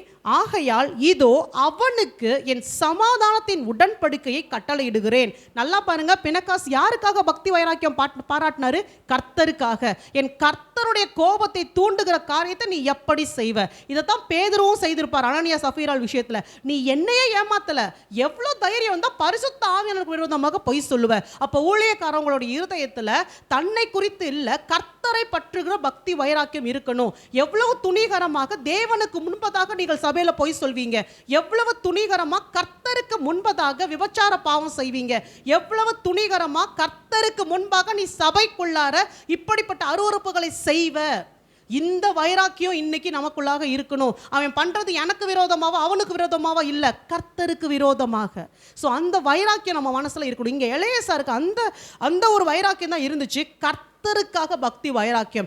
அதனால தேவனுடைய எரிச்சல் நின்று போச்சு, அவர் கோபம் தணிந்து போச்சு. அதே போல அவனுக்கு தேவன் என்ன கொடுக்கிறாரு? சமாதானத்தின் உடன்படிக்கையை கட்டளையிடுகிறேன். அவன் தன் தேவனுக்காக பக்தி வைராக்கியம் காண்பித்து இஸ்ரவேல் புத்திரருக்காக பாவ நிவர்த்தி செய்தபடியினால் அவனுக்கும் அவனுக்கு பின்பு அவன் சந்ததிக்கும் நித்திய ஆசாரிய பட்டத்திற்குரிய உடன்படிக்கை உண்டாயிருக்கும் என்று சொல் என்றார். ஹல்லேலூயா. அப்ப அந்த இடத்துல எலெயாசார் ஒருத்தன் எழும்பி, ஒரே ஒரு எலெயாசார் எழும்பி அந்த இடத்துல பக்தி வைராக்கியம் காண்பித்ததின் நிமித்தமாக தேவன் சபைக்கும் ஆசீர்வாதத்தை கட்டளையிடுறாரு. அதே போல எலெயாசாருக்கு என்ன சொல்றாரு பார்த்தீங்களா? இந்த இடத்துல சமாதானம் இருக்குன்னு சொல்றாரு. அடுத்து ஆசாரிய பட்டத்தை உனக்கும் உன் சந்ததிக்கும் வைக்கிறேன். இன்னைக்கு பாஸ்டர் சபையில் ஊழியக்காரங்க தங்கள் ஊழியத்தில் ஒருத்தர் பக்தி வைராக்கியம் காண்பித்தீர்களானால் அப்பொழுது அது உங்கள் சந்ததியின் மேல ஒரு ஆசீர்வாதத்தை கொண்டு வரும். இன்னைக்கு பாஸ்டர்ஸ் இதை செய்யல, ஊழியக்காரங்க இதை செய்யலன்றதுனால தான் அவங்க பிள்ளைங்க அடுத்தபடியாக ஊழியத்தில் நிற்க கூடாமற் போகிறது. இன்னைக்கு நிறைய இடத்துல என் பிள்ளைங்க ஊழியத்தில் எழும்பல, நீங்க வைராக்கியம் காண்பிக்கலையே. நீங்க வைராக்கியம் காண்பிச்சீங்கன்னா அந்த பிள்ளைகளை ஊழியத்தில் எடுத்து பயன்படுத்த கர்த்தர் வல்லமை உள்ளவராக இருக்கிறார். ஸோ நான் விதைக்கிற விதை, என் சர்ச்சில் இருக்க என்னுடைய பிள்ளைகள் நான் காண்பிக்கிற பக்தி வைராக்கியத்தை பார்த்து வளருது. என் பிள்ளைங்க மாத்திரம் இங்கே இருக்கிற எல்லாரையும் சொல்கிறேன், எல்லா பிள்ளைகளும் ஒரு சபையில் இருக்கிற எல்லாரும் போதகரை பார்க்கும் போது அவருக்குள்ள இருக்கிற பக்தி வைராக்கியம் அவர்களுக்குள்ளாக கடந்து போகும், அவர்களுக்குள்ளாக கடந்து போதும். அப்போ தான் ஊழியத்தில் அடுத்தடுத்து அவங்க எல்லாரும் எழும்ப முடியும். நித்தியமாய் தலைமுறைக்கும் அந்த ஊழியம் தொடர முடியும். அல்லேலூயா. அதனால நாம காண்கிற பக்தி வைராக்கியம் எப்பேற்பட்டதுன்றதை நீங்க இப்பொழுது புரிந்து கொள்ளணும். பக்தி வைராக்கியம் காட்டும் போதுதான் சபையை தேவன் அழிவிலிருந்து காப்பாற்ற முடியும். ஸோ பாவத்தை குறித்து, நீதியை குறித்து, நியாய தீர்ப்பை குறித்து கண்டித்து உணர்த்துங்கள், ஆவியானவர் நடத்துகிற பிரகாரமாக. இதில் நீங்கள் நோட் பண்ண வேண்டிய இன்னொரு விஷயம் என்ன அப்படின்னா, சில இடங்களில் கண்டித்து உணர்த்துறது எப்படி, இதையும் நான் சொல்லணும். சில இடத்துல கண்டித்து உணர்த்துறது எப்படின்னா, சப்போஸ் அந்த விசுவாசிக்கும் பாஸ்டருக்கும் ஏதாவது ஒரு ப்ராப்ளம் வந்துருச்சுன்னா தேவையில்லாமல் அவங்கள அட்டாக் பண்ணி பேசக்கூடாது. மெசேஜில் அவங்கள இன்டைரக்டாக திட்டக்கூடாது, அதனால ஒரு பிரயோஜனமும் வராது. அதே போல் எப்படி கண்டித்து உணர்த்த வேண்டும்ன்றதையும் ஊழியக்காரவங்க புரிந்து கொள்ள வேண்டும். நீங்கள் கண்டித்து உணர்த்தணும், ஆனால் அந்த வார்த்தை கர்த்தருடைய வார்த்தையாக இருக்கணும். உங்கள் சொந்த விருப்பு வெறுப்பெல்லாம் அங்கே காட்டக்கூடாது. உங்களுக்கும் அந்த விசுவாசிக்கு ஒரு பிரச்சனை அப்படின்னா உடனே மெசேஜில் அவங்கள குறித்து அப்படியே இன்டைரக்டாக பேசுறது இதெல்லாம் கூடாது. டைரெக்டாக அவங்கக்கிட்ட பேசுங்க, அவங்கள கூப்பிட்டு பேசுங்க, அவங்க வீட்டுக்கு போய் பேசுங்க. நீங்கள் இது மாதிரி செய்கிறது தவறு, இனிமேல் இது மாதிரி செய்யாதீங்க. பொதுப்படையாக சபையில் சில அறிவிப்புகள் கொடுங்க, ஆனால் பர்டிகுலர் பர்சனை டார்கெட் பண்ணி சபையில் பேசக்கூடாது. இதையும் ஊழியக்காரவங்க ஞாபகத்தில் வைத்து கொள்ள வேண்டும். At the end of it நீங்கள் சொல்கிற ஒரு காரியம் ஒரு ஆத்துமாவை கட்டி எழுப்பும்படியாக இருக்க வேண்டும். ஒருபோதும் அவர்களை உடைத்து விடக்கூடாது. கர்த்தருடைய வார்த்தையை நீங்கள் அப்படியே பேசும்போது அது கடுமையாக இருந்தாலும் லகுவாக இருந்தாலும் ஆத்துமாக்கள் கட்டி எழுப்பப்படும். ஸோ ரொம்ப சிம்பிள், கர்த்தருடைய வார்த்தையை பேசுங்க. கர்த்தர் சொல்ல சொன்னால் சொல்லுங்க, எப்படி சொல்கிறாரோ அதை போல சொல்லுங்க. அந்த ஆத்துமா காயப்படுதா இல்லையான்றதை விட கட்டி எழுப்பப்படுவது கர்த்தருடைய வார்த்தையால் கூடும். ஹல்லேலூயா. ஸோ இவ்வளவு எதனால நடந்துச்சு? இந்த இடத்துல விக்கிரகங்களை பற்றி கொண்டாங்க, வேசித்தனம் செய்தாங்க, அது நிமித்தமாக ஒரு வாதை வந்தது, இவ்வளோ பேருக்கு அங்கே ஒரு பிரச்சனை வந்தது. இதை தானே நம்ம இவ்வளோ நேரம் பார்த்தோம். ஆனால் வெளிப்படுத்தின விசேஷத்தில் கர்த்தர் சொல்கிறாரு, இத்தனை வாதைகளையும் அனுப்பினாலும் உணர்வில்லாத ஒரு கூட்டம் இருக்கத்தான் செய்யுன்றாரு. இன்றைக்கி அதுதான் நடக்குது. இவ்வளவு வாதைகள், இவ்வளவு அழிவையும் பார்த்த பிறகும் கூட எத்தனை பேர் இன்னைக்கு உண்மையாக கர்த்தர்கிட்ட வராங்க? ஏன்னா இன்னும் நான் நல்லா தானே இருக்கேன், இன்னும் என் வீட்டுக்குள்ளே அழிவு வரலல்ல. ஸோ அதையும் வாசிக்கலாம். வெளிப்படுத்தின விசேஷம் 9வது அதிகாரம் 20லேருந்து 21 வரைக்கும் நீங்கள் வாசிச்சிங்க அப்படின்னா, வெளிப்படுத்தின விசேஷம் 9வது அதிகாரம் 20லேருந்து 21. அப்படி இருந்தும் அந்த வாதைகளால் கொல்லப்படாத மற்ற மனுஷர்கள் பேய்களையும் பொன், வெள்ளி, செம்பு, கல், மரம் என்பவைகளால் செய்யப்பட்டவைகளாயும் காணவும் கேட்கவும் நடக்கவும் மாட்டாதவைகளாயும் இருக்கிற விக்கிரகங்களையும் வணங்காத படிக்கு தங்கள் கைகளின் கிரியைகளை விட்டு மனம் திரும்பவும் இல்லை. ஸோ அவ்வளவு வாதைகளை பார்த்த பிறகும் கடைசி நாளில் வெளிப்படுத்தின விசேஷம் என் டைம்ஸில் என்ன நடக்குதுன்னு சொல்லும். நிறைய வாதைகள் அங்கே சொல்லப்பட்டிருக்கு. அவ்வளவையும் பார்த்த பிறகும் மிச்சம் வைக்கப்பட்டிருக்கவங்க, உயிரோடு வைக்கப்பட்டிருக்கிறவங்க, இதையெல்லாம் பார்த்த பிறகும் எதை போய் கும்பிடுவாங்களாம்? பேய்களையும் கல், மண், மரத்தினால செய்த விக்கிரகங்களையும் கும்பிடுவார்களே அன்றி அதை விட்டு விலக மாட்டார்கள். மெய்யான தேவனை அவர்கள் ஏற்றுக்கொள்ள மாட்டார்கள். அப்போ இந்த விக்கிரக வழிபாடு எவ்வளவு ஸ்ட்ராங்காக ஜனங்களுக்கு மத்தியில் கிரியை செய்துன்னு நீங்கள் பார்க்கணும். ஸோ நாம் பக்தி வைராக்கியம் காட்டலாம் அப்படின்னா நமக்கும் சேர்த்து அது சில தீமைகளை நடப்பிக்கும். அடுத்த வசனம் பாருங்கள், அதில் 21, தங்கள் கொலை பாதகங்களையும் தங்கள் சூனியங்களையும் தங்கள் வேசித்தனங்களையும் தங்கள் களவுகளையும் விட்டு மனம் திரும்பவும் இல்லை. இப்படிப்பட்ட சூழ்நிலையில் கர்த்தரை உண்மையாக பற்றி கொள்பவர்கள் மாத்திரம்தான் பாதுகாக்கப்படுவார்கள். ஸோ அதனால தான் நான் சொல்கிறேன், இப்படி அந்நிய தெய்வங்களை நோக்கி போகிறது, இல்லை சபைக்கு விரோதமாக அவங்க ஒரு வார்த்தையை சொல்லிட்டாங்க, பாஸ்டர் சொல்லிட்டாங்கன்னு சொல்லி கோவப்பட்டுட்டு போகிறது, தவறை உணர்ந்து கொள்ளாமல் இருப்பது, கடினப்பட்டு போவது வாதையைத்தான் கொண்டு வரும், அழிவைத்தான் கொண்டு வருமே அன்றி ஒருபோதும் நன்மையை கொண்டு வராது. ஸோ இன்னொன்று நான் சொல்கிறேன், இன்றைக்கி நான் நல்லா தானே இருக்கேன், பாவம் செய்தால் நல்லா தானே இருக்கேன்னு நினைக்காதீங்க. என்றைக்காவது ஒரு நாள் என்றைக்குமே பாவத்தின் சம்பளம் மரணம் தான், அது நித்திய அழிவு தான். அதை நாம் நோன் சொல்ல முடியாது. ஸோ இது புரிஞ்சுதுங்களா? ஸோ இந்த இடத்துல வாதம் எதனால் வந்துச்சு? விக்கிரகங்களை சேவித்தாங்க, சபையில் பக்தி வைராக்கியம் காட்டுகிற ஆட்கள் இல்லாமல் போகும்போது வாதை வருவது அதிகமாக இருக்கிறது. அடுத்ததாக என்னாகமத்தின் புஸ்தகம் 16வது அதிகாரம், என்னாகமம் 16, இதுலேயும் வந்துட்டு ஒரு முக்கியமான வாதை சொல்லப்பட்டு இருக்குது. இதனுடைய மைய கருத்து என்ன அப்படின்னு பார்த்தீங்கன்னா, சபையில் தேவன் நியமித்திருக்கிற தலைவர்களை எதிர்த்து நிற்பது. சபையில் தேவன் நியமித்த தலைவர்களை எதிர்த்து நிற்பது. இதில் நிறைய கேட்டகரி இருக்குது, நம்ம பார்ப்போம். இதனுடைய பின்னணி என்னன்றதுலேருந்தே நம்ம பார்ப்போம். என்னாகமத்தின் புஸ்தகம் 16வது அதிகாரம் 1வது வசனம். லேவிக்கு பிறந்த கோகாத்தின் குமாரன் ஆகிய இத்சேயாரின் மகன் கோராகு என்பவன் ரூபன் வம்சத்தில் உள்ள எலியாப்பின் குமாரன் ஆகிய தாத்தானையும் அபிராமையும் பேலேத்தின் குமாரன் ஆகிய ஓனையும் கூட்டிக் கொண்டு இஸ்ரவேல் புத்திரரில் சபைக்கு தலைவர்களும் சங்கத்துக்கு அழைக்கப்பட்டவர்களும் பிரபலமானவர்களும் ஆகிய 250 பேர்களோடும் கூட மோசேக்கு முன்பாக எழும்பி. ஸோ ஒரு குரூப் எழும்புறாங்க. யாருன்னு பார்த்தீங்கன்னா, கோகாத்தின், லேவிக்கு பிறந்த கோகாத்தின் குமாரன் ஆகிய இத்சேயாரின் மகன் கோராகு. ஸோ ஃபர்ஸ்ட் யார் எழும்புறா? லேவி கோத்திரத்தில் கோகாத்தின் குமாரன், லேவிக்கு பிறந்த கோகாத், அவனுடைய பையன், சரிங்களா? அவன் யாரை கூப்பிட்டுக்கிறான்னா, ரூபன் வம்சத்தில் இருக்க ஒருத்தரை கூப்பிட்டுக்கிறான். ஸோ லேவி வம்சத்துலேருந்து ஒருத்தன், ரூபன் வம்சத்துலேருந்து ஒருத்தன், இவங்க 2 பேரும் சேர்ந்து என்ன பண்ணுறாங்க, இஸ்ரவேல் புத்திரரில் சபைக்கு தலைவர்கள் இருப்பாங்க இல்லையா, அந்த தலைவர்கள், பிரபலமானவங்க, மூப்பர்கள், இவங்களில் ஒரு 250 பேரை கூப்பிட்டுக்கிறாங்க. ஸோ இவங்க ஒரு 2-3 பேர், அந்த 250 பேர் எல்லாரும் ஒன்றாய் கூடி எங்கே போய் எழுத்து நிற்கிறாங்க? மோசேக்கு விரோதமாக எழும்பி நிற்கிறாங்க. மோசேக்கும் ஆரோனுக்கும் விரோதமாக எழும்பி நிற்கிறாங்க. 3வது வசனம் பாருங்க. மோசேக்கும் ஆரோனுக்கும் விரோதமாக கூட்டம் கூடி அவர்களை நோக்கி, நீங்கள் மிஞ்சி போகிறீர்கள், சபையார் எல்லாரும் பரிசுத்தமானவர்கள், கர்த்தர் அவர்கள் நடுவில் இருக்கிறாரே, இப்படி இருக்க கர்த்தருடைய சபைக்கு மேலாக உங்களை ஏன் உயர்த்துகிறீர்கள் என்றார்கள். ஸோ பிரச்சனை என்னன்னு புரியுதா உங்களுக்கு? மோசேக்கிட்டையும் ஆரோன்கிட்டையும் அவங்க என்ன சொல்கிறாங்கன்னு புரியுதா உங்களுக்கு? இதிலிருந்து அவர்களை நோக்கி, நீங்கள் மிஞ்சி போகிறீர்கள். ஃபஸ்ட்டு நீங்கள் ரொம்ப ஓவராக போகிறீங்க, நம்ம கொலோக்கியல் லாங்குவேஜ் சொன்னால் ரொம்ப ஓவராக போகிறீங்க. இவங்க சொல்கிற கட்டளைகளும் நியமங்களும் அவங்களுக்கு எப்படி இருக்குது? டூ மச்சாக பேசுகிறீங்க, இப்படிலாம் அவன் ஆண்டவர் சொல்லியிருக்க மாட்டாரே அப்படின்னு ஒரு பிரச்சனையை வைக்கிறாங்க. அடுத்து, சபையார் எல்லாரும் பரிசுத்தமானவங்க, நாங்கள் எல்லாருமே பர்ஃபெக்ட் தான்ப்பா, ஏன்னா நீ மட்டும்தான் ரொம்ப பரிசுத்தமா, நீ மட்டும்தான் புல்பிட்டில் நிற்கணுமா, நீ மட்டும்தான் கம்யூனியன் கொடுக்கணுமா, நீ மட்டும்தான் போதகம் பண்ணணுமா, அந்த மாதிரி கேட்குறாங்க இந்த இடத்துல நின்றுக்கிட்டு. இன்றைக்கு சபையில் இது இருக்கா இல்லையா? எல்லாத்தையும் இன்னைக்கு சபையோடு ஒப்பிட்டு பாருங்க. ஒரு தலைமைத்துவத்துக்கு கீழ்பட்டு அடங்கி இருக்கணுன்ற எண்ணம் எத்தனை பேருக்கு இருக்குது?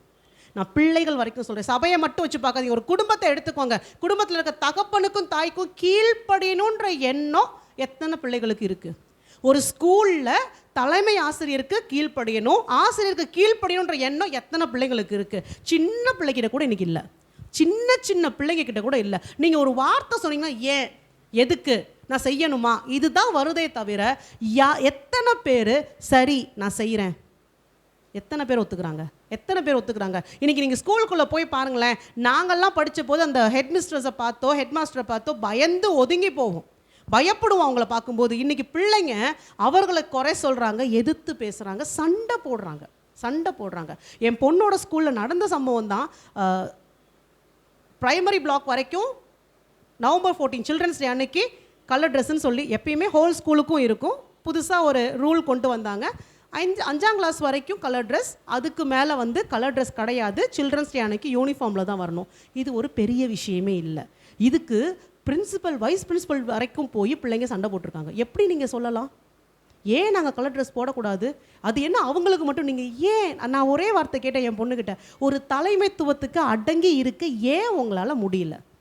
அவங்க சொல்கிறாங்கன்னா ஏன் உங்களால் ஒபே பண்ண முடியல? ஒரு சின்ன விஷயத்தில் இருந்து எல்லா விஷயத்துக்கும் ஏன், எதுக்கு, இப்படித்தான் நாங்கள் இருப்போம்னு சொல்கிற காரியங்கள் சபைக்குள்ளாகவும் இருக்குது. இங்கே இவங்க எல்லாரும் போய் மோசக்கிட்ட தான் சொல்கிறாங்க, நாங்கள் எல்லாரும் பரிசுத்தமானவங்க தானே, அது என்ன நீ மட்டும் ஆசரிப்பு கூடாரத்துக்குள்ளே போகிற? அது ஏன் நான் போகக்கூடாது? ஏன் நீ மட்டும்தான் உடன்படிக்கை இப்படி தொடணுமா? ஏன் நான் தொடக்கூடாதா? தேவையில்லாமல் அந்த இடத்துல மோசேயை எதிர்த்து நிற்கிறாங்க. அடுத்து என்ன சொல்கிறாங்க? இப்போ கர்த்தர் எங்கள் நடுவில் இருக்கிறாரு. ஸோ நாங்கள் எல்லாருமே பரிசுத்தமானவங்க, எல்லாவற்றிலும் எங்களுக்கு உரிமை இருக்குது. ஸோ இங்கே நடந்த பிரச்சனையை உங்களுக்கு சொல்லிடுறேன். கர்த்தர் என்ன பண்ணுவார் அப்படின்னா, மோசேக்கிட்டையும் ஆரோன்கிட்டையும் தெளிவாக ரூல்ஸ் அண்ட் ரெகுலேஷன்ஸ் கொடுப்பாரு. இவங்க தான் ஆலயத்துக்குள்ளே போகிறது, கூடாரத்துக்குள்ளே, ஆசரிப்பு கூடாரத்துக்குள்ளே போகணும். பரிசுத்த ஸ்தலம் வரைக்கும் யார் போகலாம், மகா பரிசுத்த ஸ்தலத்துக்குள்ளே யார் போகலாம், அந்த பாத்திரங்களை யார் தொடலாம், யார் ஆராதனை பண்ணணும், யார் என்ன வேலை செய்யணும்னு தேவன் மோசேக்கிட்ட கட்டளை கொடுத்துருப்பாரு. மோசே கட்டளையை போடலை. நல்லா புரிஞ்சுக்கணும். ஆனால் இவர்களை பொறுத்த வரைக்கும் மோசே தான் கட்டளை போட்டான்றது போல, ஏன் நான் மகாபரிசுத்த ஸ்தலத்துக்குள்ளே போனால் என்ன, அது என்ன ஆரோன் மட்டும்தான் போகணுமா? ஏன் நான் போகக்கூடாதா? ஏன் என்கிட்ட பரிசுத்தம் இல்லையா? என்கிட்ட கர்த்தர் பேசலையா? இதுதான் இங்கே நடந்த பிரச்சனையாக இருந்தது. ஸோ இவங்க எல்லாருமே மோசையை எதிர்த்து நிற்கிறாங்க. என்னாகும் 16 8-11 வரைக்கும் வாசிச்சிங்கன்னா, பின்னும் மோசே கோராகை நோக்கி, லேவியின் புத்திரரே கேளுங்கள், கர்த்தருடைய வாசஸ்தலத்தின் பணிவிடைகளை செய்யவும் சபையாரின் முன் நின்று அவர்கள் செய்ய வேண்டிய வேலைகளை செய்யவும் உங்களை தம்மண்டையிலே சேர பண்ணும்படி இஸ்ரவேலின் தேவன் இஸ்ரவேல் சபையிலிருந்து உங்களை பிரித்தெடுத்தும் அவர் உன்னையும் உன்னோடே கூட லேவியின் புத்திரராகிய உன்னுடைய எல்லா சகோதரரையும் சேர பண்ணினதும் உங்களுக்கு அற்ப காரியமோ, இப்பொழுது ஆசாரிய பட்டத்தையும் தேடுகிறீர்களோ? ஸோ நடந்தது என்ன அப்படின்னா, தேவன் லேவி கோத்திரத்தை தனக்காக தெரிந்தெடுத்து கொண்டார், தன்னுடைய கோத்திரமாக. இந்த லேவியர்களுக்குள்ளாக ஒரு வித்தியாசம் இருக்குது. என்ன அப்படின்னா, ஆரோனுக்கு பிறந்த குமாரரும் அவர்களுடைய சந்ததிகளும் மட்டும்தான் ஆசாரியர்களாக இருக்க முடியும். ஸோ இந்த கன்ஃபியூஷனே நிறைய பேருக்கு இருக்குது. ஸோ லேவியர்கள் நிறைய பேர் இருப்பாங்க. அதில் ஆரோனுடைய குமாரர், அந்த குமாரர்கள் வழியில் வர வம்சா வழியில் வரவங்க மட்டும்தான் ஆசாரியர்களாக இருக்க முடியும். மற்ற எல்லாரையும் லேவியர்கள் அப்படின்னு சொல்லுவோம். சரிங்களா? இதை தேவன் அவர் தான் நியமித்தாரே தவிர மோசே இதை தீர்மானிக்கவில்லை, ஆரோன் இதை தீர்மானிக்கவில்லை. ஸோ என்னாகும் 16 இந்த ஆரோனின் தலைமைத்துவத்துக்கு அடங்கி நடக்க மனமில்லாமல் கோகாத்தின் குமாரன் மோசேக்கும் ஆரோனுக்கும் விரோதமாக எழும்பினார்கள். அதே போல என்னாகும் 3:9-10 வரைக்கும் நீங்க வாசிச்சு பார்த்தீங்கன்னா, என்னாகும் 3:9-10 வரைக்கும் வாசிச்சீங்கன்னா, ஆகையால் லேவியரை ஆரோனிடத்திலும் அவன் குமாரரிடத்திலும் ஒப்பு கொடுப்பாயாக, இஸ்ரவேல் புத்திரரில் இவர்கள் முற்றிலும் அவனுக்கு ஒப்பு கொடுக்கப்பட்டிருக்கிறார்கள். ஸோ சொன்னது யாரு? லேவியர்கள் யாருக்கு ஒப்பு கொடுக்கப்பட்டிருக்காங்க? ஆரோனுக்கும் அவன் குமாரருக்கும். அவங்களுக்கு லேவியர் அடங்கித்தான் இருக்கணும் சொன்னது கர்த்தர். அடுத்து 10வது வசனம், ஆரோனையும் அவன் குமாரரையுமோ தங்கள் ஆசாரிய ஊழியத்தை செய்வதற்காக நியமிக்க கடவாய், அந்த ஊழியத்தை செய்யும்படி சேருகிற அந்நியன் கொலை செய்யப்பட கடவன் என்றார். இவ்வளவு கட்டளையும் தெரிஞ்ச பிறகும் இன்னைக்கு இவங்க என்ன பண்ணுறாங்க, மற்ற லேவியர்கள் மத்தியிலிருந்து ஒருத்தன் எழும்பி, இந்த கோகாத்தின் குமாரன் எழும்பி என்ன பண்ணுறான், நானும் ஆசாரியனாக இருக்கணும், எனக்கும் ஈக்குவல் ரைட் வேணும், ஏன் நானும் லேவிக்கு தானே பிறந்தேன், நானும் ஆசாரியனை இருப்பேன், நீ எப்படி இல்லைன்னு சொல்ல முடியும்னு சொல்லி இங்கே சண்டை போடுறத நம்ம பார்க்க முடிகிறது. ஆனால் அப்படி எவனாவது அந்நியன் வந்து ஆசாரியனுடைய வேலையை செய்யணும்னு வந்தால் வசனம் சொல்லுது, அவன் கொலை செய்யப்பட கடவன்.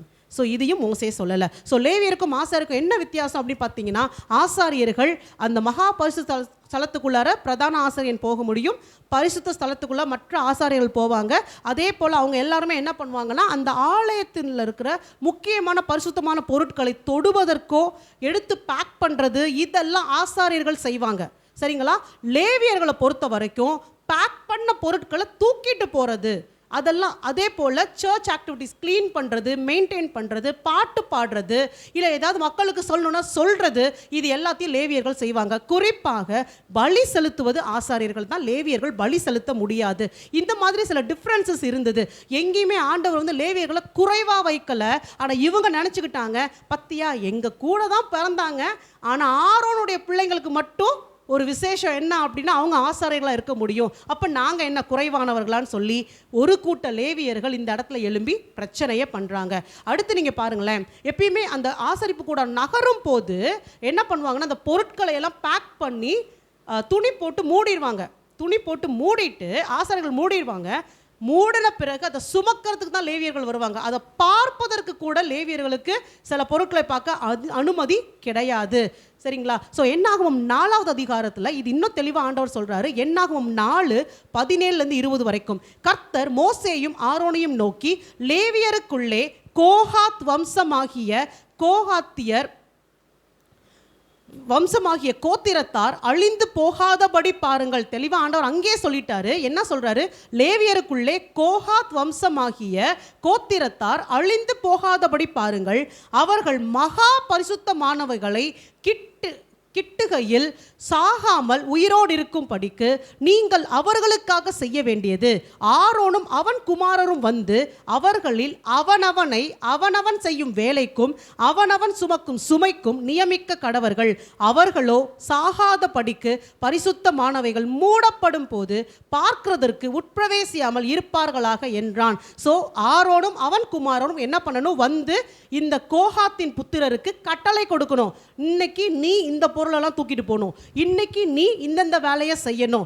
அதே போல பரிசுத்தமான பொருள்களை கோகாத்தின் புத்திரர் பார்க்க கூட கூடாது. இதை சொன்னது கர்த்தர்.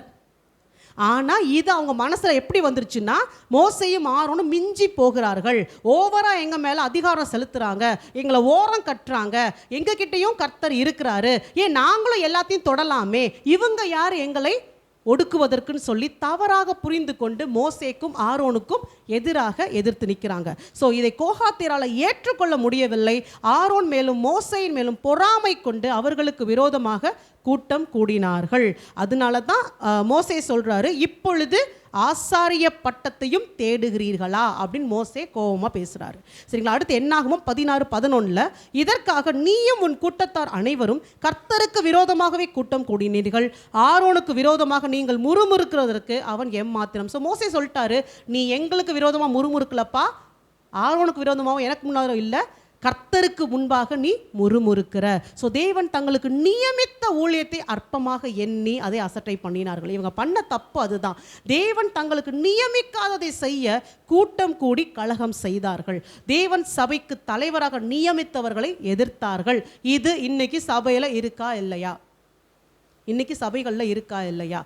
அவர்களுக்குன்னு நியமிக்கப்பட்ட ஊழியத்தை விட்டுட்டு தான் ஆசைப்படுகிற ஊழியத்தை நோக்கி போகும்போது கண்டிப்பாக தேவனுடைய கோபம் தான் வருமே தவிர வேறு எதுவும் வராது. ஊழியத்தில் பொதுவாக சொல்கிறேன், எல்லாருக்குமே சொல்கிறேன், உங்களை வர்ஷிப் லீடராக கர்த்தர் கூப்பிட்டுருக்காரா, வர்ஷிப் பண்ணுங்கள். உங்களை போதகராக கூப்பிட்டுருக்காரா, போதகம் பண்ணுங்க. உங்களை அப்போஸ்தலனாக கூப்பிட்டுருக்காரா, அப்போஸ்தல ஊழியத்தை பண்ணுங்க.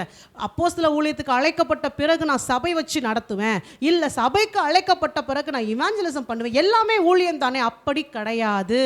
நல்லா புரிஞ்சுக்கோங்க. தேவன் எதை சொல்கிறாரோ அந்த ஊழியத்தை தான் செய்ய வேண்டும். அதே போல் சபையில் பொறுத்த வரைக்கும் அவங்கெல்லாம் அங்கே நின்று பேசுகிறாங்களே, நான் ஏன் சேர் தான் அரேஞ்ச் பண்ணுமா அப்படி நினைக்காதீங்க. உங்களுக்கு நியமிக்கப்பட்டதை அப்படியே செய்வது தான் ஊழியம். அப்படி செய்யாமல் போதகருக்கு விரோதமாக ஊழியக்காரருக்கு விரோதமாக எதிர்த்து நின்று உங்களுக்கு கர்த்தர் கொடுத்த ஊழியத்தை அசட்டை பண்ணும்போது கர்த்தருடைய கோபம் தான் அந்த இடத்துல எழும்புமே தவிர நீங்கள் அதில் பெருமை பாராட்ட முடியாது. டீச்சிங்க்கு அழைத்திருக்காரா, டீச் பண்ணுங்க. ஊராக போய் ஊழியம் பார்க்க சொல்கிறாரா, ஒரே இடத்துல உட்காராதீங்க. ஒரே இடத்துல உட்காருன்னு சொல்கிறாரா, ஊராக போகணும்னு ஆசைப்படாதீங்க.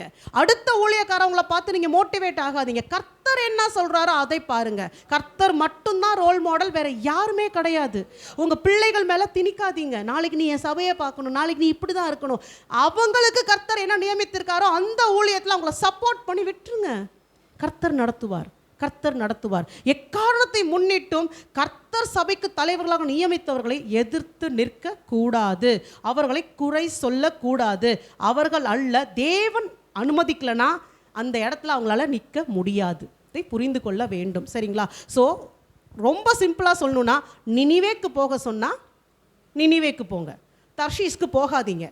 போனீங்கன்னா எப்படி கொண்டு வரணும்னு கர்த்தருக்கு தெரியும். அவர் கொண்டு வரவர், கஷ்டம் நமக்கு தான். அவ்வளோதான் தேவன் சொல்கிறாரு. ஸோ அவர்கள் மோசேயும் ஆரோனையும் எதிர்ப்பதாக நினைத்தார்கள், பட் அவர்கள் கர்த்தரை எதிர்த்து நின்றார்கள். தேவன் நியமித்த ஊழியர்களை நாம் எதிர்க்கும் போது கர்த்தருடைய கோபம் மூழ்கிறது. ஸோ என்ன நடந்துச்சுன்னா, என்னாகும் 16:12, பின்பு மோசே எலியாபின் குமாரராகிய தாத்தானையும் அபிராமையும் அழைத்து அனுப்பினான். அவர்கள், நாங்கள் வருகிறதில்லை, இந்த வனாந்திரத்தில் எங்களை கொன்று போடும்படி பாலும் தேனும் ஓடுகிற தேசத்தில் இருந்து எங்களை கொண்டு வந்தது அற்ப காரியமோ, எங்கள் மேல் துரைத்தனமும் பண்ண பார்க்கிறாயோ. அடுத்த தப்ப என்ன பண்றாங்க தெரியுமா? மோசே கிட்ட எதிர்த்து நிற்கிறாங்க. மோசே வர சொல்லும் போது வர முடியாது. நீ என்ன கூப்பிடுறது, நான் என்ன வருது, நான் சொல்றது நீ கேளு. எனக்கு இது ஒரு விஷயம் புரியல. மெய்ப்பண்ண சொல்றோம், ஒரு பாஸ்டர் வந்து மெய்ப்பண்ண சொல்றோம். அப்ப சபை மக்கள் யாரு? ஆடுகள். ஆடு மெய்ப்பனுக்கு கீழ்ப்படிஞ்சாதான் ஆடு. ஆடு தன் இஷ்டத்தின்படி ஆடுனா ஆடு இல்லை. அது ஒவ்வொருத்தருக்கும் அது வந்து புரியணும். இங்கே இந்த கூட்டத்தாருக்கு அது புரியலேன்னு எனக்கு வருத்தமாக இருக்குது. அவங்க வந்து மோசே மேல் அவங்க என்ன சொல்கிறாங்க, மோசே கிட்ட, நீ என் மேல் துரைத்தனம் பண்ணுகிறாயா? எங்கே அவர் துரைத்தனம் பண்ணார்? ஒரு வார்த்தை சொல்ல முடியலையே, கர்த்தருடைய வார்த்தையை சொல்ல முடியலையே, உடனே துரைத்தனம் பண்ணுகிறாயோ. ஸோ ரெண்டாவதாக என்ன தப்பு பண்ணுறாங்கன்னா, ஃபஸ்ட்டு கர்த்தர் நியமித்தவங்களை எதிர்க்கிறாங்க. ரெண்டாவதாக அவங்க சொன்ன ஒரு காரியம் என்ன அப்படின்னா, வனாந்திரத்தில் எங்களை கொன்று போடும்படி என்ன சொல்றான், பாலும் தேனும் ஓடுகிற தேசத்திலிருந்து அழைத்து கொண்டு வந்தாயோ. எது? எகிப்து பாலும் தேனும் ஓடுற தேசம். அங்கே உட்காந்து அழுதது மறந்து போச்சு, அங்கே உட்காந்து கெஞ்சினது மறந்து போச்சு, அங்கே சுமை சுமந்தது மறந்து போச்சு, ஆண்டவரே எங்களை விடுவியும் ரட்சியும்னு கத்துனது மறந்து போச்சு. இன்னைக்கு என்ன சொல்றான், எங்கேயா பாலும் தேனும் ஓடுற தேசம், என்னை எங்கே கூட்டு போற? கர்த்தருடைய வார்த்தை பொய்யா? கர்த்தருடைய வார்த்தை பொய்யா? அதை போய் உயர்த்தி பேசுகிறான். நல்லா புரிஞ்சுக்கோங்க, எப்பெல்லாம் நீங்கள் தேவன் உங்களுக்கு கொடுத்த நன்மையை விட்டுட்டு பழைய கதையை உயர்வாக பேசுகிறீங்களோ, வாதை வருங்க, வாதை வரும். என்னைக்காவது ஒரு இடத்துல நம்ம வந்து நல்ல கம்பெனியில் வேலை பார்த்துருப்போம், அங்கே நிறைய பிரச்சனைகள் இருந்திருக்கும், கர்த்தர்கிட்ட அழுது புலம்பி இருப்போம். கர்த்தர் என்ன பண்ணுவார், கிருபையாக அங்கேருந்து கொண்டு வந்து வேற ஒரு கம்பெனியில் வச்சுருப்பார். இங்கே உட்காந்துட்டு, சே அது எவ்வளோ நல்லா இருந்துச்சு தெரியுமா? இன்னும் கொஞ்சம் அதிகமாக போனால் சொல்லணுன்னா பெண்கள் சொல்லுவாங்கல்ல, சே எங்கள் அப்பா வீட்டை நான் எப்படி இருந்தேன்னு தெரியுமா? சொல்லாதீங்க. இதெல்லாம் நிறைய ஜோக்ஸ் கேட்டாச்சு. அவங்க அப்பா கிட்ட போய் கேட்டாதான் தெரியும், எப்படியாவது விரட்டணும்னு பார்த்து நீ மாட்டிக்கிட்ட உங்ககிட்ட அனுப்பி வச்சுட்டு. இதெல்லாம் ஜோக்ஸ் நிறையா கேட்டிருக்கோம். ஆமாவா இல்லையா? எங்கே இருக்கீங்களோ தேவன் கொடுத்ததுன்னு சொல்லி சந்தோஷமாக எப்போ தேவனுக்கு நன்றி சொல்ல போகிறோம்? விட்டு வந்த பழைய கதை. இங்கே அவன் இன்னும் ரொம்ப ஸ்பெசிஃபிக்காக அவன் சொல்கிறான், பாலும் தேனும் ஓடுகிற எகிப்து தேசத்துலேருந்து என்னை கூப்பிட்டு வந்த. எவ்வளோ கோவம் வரும் தேவனுக்கு. அறியாமையினால கூட இந்த வார்த்தைகளை சொல்லாதீங்க. சில நேரம் சில ஊர்களில் கஷ்டப்பட்டு வேலை பார்த்துட்டு இருப்பீங்க, குடும்பத்தை விட்டு பிரிஞ்சு வேலை பார்ப்பீங்க, நல்லா ஜெபிப்பீங்க, ஆண்டவர் கிருபையாக அங்கேருந்து கொண்டு வந்து சொந்த ஊரில் நல்ல குடும்பத்துக்கு மத்தியில் ஒரு வேலையை கொடுத்து உட்கார வச்சிருப்பாரு. நாங்கள் எப்படி நிம்மதியாக இருந்தேன் தெரியுமா? திருப்பி அதுதான் நடக்கும். திருப்பி அங்கே தூக்கி போடும்போது அப்புறம் அழுவோம் உட்காந்துட்டு. ஸோ அதையும் நம்ம வந்து செய்யக்கூடாது. இவங்க ஒரு இடத்துல செய்ய மாட்டாங்க, இன்னொரு இடத்துலையும் செய்வாங்க. இதுதான் பின்னாட்களில் வேவு பார்ப்பதற்கு தேவன் ரெண்டு பேர் மோசே அனுப்புவாருங்களா? மோசே வந்து கானான் தேசத்தை வேவு பார்த்துட்டு வாங்கன்னு சொல்லி 12 பேர் அனுப்பும் போது 2 பேர் தான் வந்து பாசிட்டிவாக ரிப்ளை பண்ணுவாங்க, மற்ற எல்லாரும் நெகட்டிவ் ரிப்ளை. எப்படி? கர்த்தர் வந்து நல்லதுன்னு சொல்லி கொடுத்த தேசத்தை குறை சொல்கிறது, கர்த்தர் நல்லதுன்னு சொல்லி கொடுத்த சபையை குறை சொல்லுவாங்க, கர்த்தர் நல்லதுன்னு சொல்லி கொடுத்த வீட்டை குறை சொல்லுவாங்க. இவங்க எதுலையுமே திருப்தியாக மாட்டாங்க. என்றைக்குமே வாயை திறந்து கர்த்தர் எனக்கு நன்மை செய்தார்னு அவருக்கு நன்றி சொல்ல மாட்டாங்க. அப்படி இருந்தால் கர்த்தருடைய கோபம் கண்டிப்பாக வரும். அதே போல தான் அந்த இடத்துல நல்லா நீங்கள் பார்த்தீங்க அப்படின்னா, அந்த 12 பேரும் வருவாங்க, 2 பேர் பாசிட்டிவாக சொல்லுவாங்க, மற்ற எல்லாரும் நெகட்டிவாக சொல்லுவாங்க. ஜனங்கள் அந்த இடத்துல கர்த்தருக்கு விரோதமாக இப்போவே புறப்படுங்க, ஒரு தலைவனை ஏற்படுத்தி கொண்டு எகிப்துக்கே திரும்புவோன்னு சொல்லுவானுங்க. அப்போ தான் ஆண்டவர் சொல்வார், உங்களில் ஒருத்தன் கூட கானானுக்குள்ளே போவதில்லை, உங்களில் ஒருத்தன் கூட கானானுக்குள்ளே போவதில்லை, எல்லாரும் வனாந்திரத்தில் செத்து மடிந்து போங்க. எந்த மட்டிலும் தேவனுடைய கோபத்தை தூண்டி பார்ப்போம், எந்த மட்டிலும் கர்த்தருக்கு அருவருப்பானதை செய்து பார்ப்போம். அற்ப காரியமாக நினைக்கிறீங்க, ஆனால் கர்த்தருக்கு பிடிக்காததை செய்யும் போது அவர் பொறுத்து கொண்டு இருக்க மாட்டார். கர்த்தர் கொடுத்தது நல்ல குடும்பம், கர்த்தர் கொடுத்தது நல்ல வேலை, கர்த்தர் கொடுத்தது நல்ல தேசம், கர்த்தர் கொடுத்தது நல்ல சபை, நன்றி ஆண்டவரே, நன்றி உணர்வு வரணும் இன்னைக்கு. இல்லைனா வாதை தான் வரும், வேற வழியே கிடையாது. ஸோ இதெல்லாம் இவங்க செஞ்சிடறாங்க. அடுத்து பாருங்க, என்னாகும் 16 20 25 வரைக்கும் வாசிச்சிங்கன்னா, கர்த்தர் மோசேயோடும் ஆரோனோடும் பேசி, அவங்க என்ன செய்தாங்கன்றதை வீட்டில் வாசிச்சுக்கோங்க, நான் விஷயத்தை மாத்திரம் இங்கே சொல்கிறேன். கர்த்தர் மோசேயோடும் ஆரோனோடும் பேசி, இந்த சபையை விட்டு பிரிந்து போங்கள், ஒரு நிமிஷத்திலே அவர்களை அதமாக்குவேன் என்றார். அப்பொழுது அவர்கள் முகங்குப்புற விழுந்து, தேவனே, மாம்சமான யாவருடைய ஆவிகளுக்கும் தேவனே, ஒரு மனிதன் பாவம் செய்திருக்க சபையார் எல்லார் மேலும் கடும் கோபம் கொள்வீரோ என்றார்கள். இதுதான் மோசே. இங்கேயும் ஆண்டவர் நகர்ந்துரு அடிச்சிட்றேன்றாரு. மோசே என்ன பண்ணுறாரு, ஆண்டவரே ப்ளீஸ் மன்னிச்சிருங்க. மோசே எப்பயுமே அப்படி தான் இருக்கிறாரு. ஒரு மனுஷன் தப்பு செய்கிறான்னு ஏன் ஆண்டவர் எல்லாருக்கும் வந்த பனிஷ்மெண்ட். ஆனால் இவர் கேட்டுட்டார்ல, இப்போ கொஞ்ச நேரம் கழித்து இவர் யாருக்காக பரிந்து பேசினாரோ அவங்க என்ன செய்தாங்கன்றதை பார்க்க போகிறோம் பாருங்கள். அப்பொழுது கர்த்தர் மோசேயை நோக்கி, சரிப்பா, கோராகு, தாத்தான், அபிராம் என்பவர்களுடைய வாசஸ்தலத்தை விட்டு விலகி போங்கள் என்று சபையாருக்கு சொல் என்றான். உடனே மோசே எழுந்திருந்து தாத்தான், அபிராம் என்பவர்களிடத்தில் போனான். இஸ்ரவேலின் மூப்பரும் அவனை பின் சென்று போனார்கள். ஸோ ஒன்ஸ் அகெயின் தேவன் அழிப்பேன்னு சொல்கிறாரு, மனஸ்தாபப்படுறாரு மோசே நிமித்தமாக. சரி, அவங்கள மட்டும் நான் அழிக்கிறேன்னு நீங்கள் அந்த இடத்துல வாசித்து பார்த்தீங்கன்னா, பூமி பிளந்து அவர்களை விழுங்கி போட்டது. அவர்கள் பெண்டாடி பிள்ளைங்க எல்லாரையும் சேர்த்து விழுங்கி போட்டது. அவ்வளவு ஒரு பயங்கரமான காரியம் நடந்தது. இதை சபையார் எல்லாரும் பார்க்குறாங்க, ஜனங்கள் எல்லாரும் பார்க்குறாங்க. ஸோ இமேஜின் பண்ணுங்கள், மொதல் நாள் ஈவினிங் இது நடக்குதுன்னு வச்சுக்கலாம். அன்றைக்கி நைட்டு தூங்கிட்டாங்க, அடுத்த நாள் காலையில் எழுந்திருக்கிறாங்க. என்ன நடக்குது பாருங்கள். என்னாகும் 16:41. மறுநாளில் இஸ்ரவேல் புத்திரரின் சபையார் எல்லாரும் மோசேக்கும் ஆரோனுக்கும் விரோதமாக முறுமுறுத்து. இந்த ஜனங்களை என்ன பண்ணுவீங்க? மொதல் நாள் அவங்களுக்காக கெஞ்சி மோசே மன்றாடுறாரு, பிச்சை போடுற மாதிரி உயிரை கொடுத்துட்டார் ஆண்டவர்.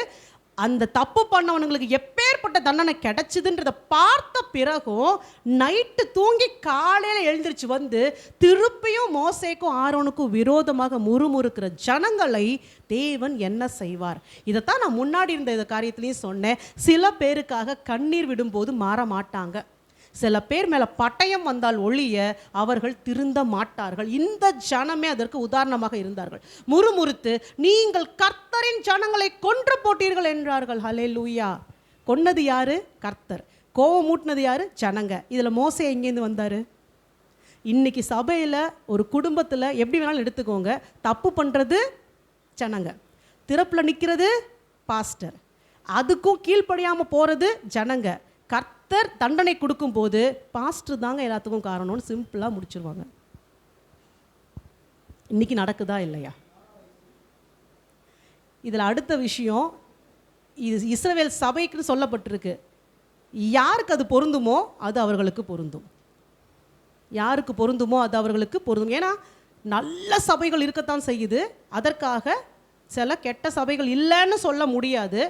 ஒரே வார்த்தையில் சொல்கிறேன், இது யாருக்கு பொருந்துமோ அது அவர்களுக்கு பொருந்தும். ஆவியானவர் பேசுவார், ஒவ்வொருவரோடும் கூட பேசுவார். ஸோ இந்த இடத்துல அவங்க என்ன பண்ணுறாங்க, அந்த ஜனங்கள் அடுத்த நாளே வந்து அதே மோசையை எதிர்த்து நிற்கிறாங்க. ஸோ இந்த சபையாருக்காக தான் மோசே தேவனிடத்தில் பரிந்து பேசினான், ஜீவனை காப்பாற்றினான். தேவ கோபம் கோராக என்ன செய்தது என்று பார்த்த பிறகும் மறுநாளே மோசேக்கு விரோதமாக கூட்டம் கூடினா இவங்களெல்லாம் நீங்கள் என்ன செய்வீங்க? ஸோ என்ன சொன்னாங்க, கோராகு, தாத்தான், அபிராம கர்த்தர் இல்லையா, அவங்க கர்த்தருடைய ஜனமா, மோசே வந்து கொன்று போட்டுட்டாராம்.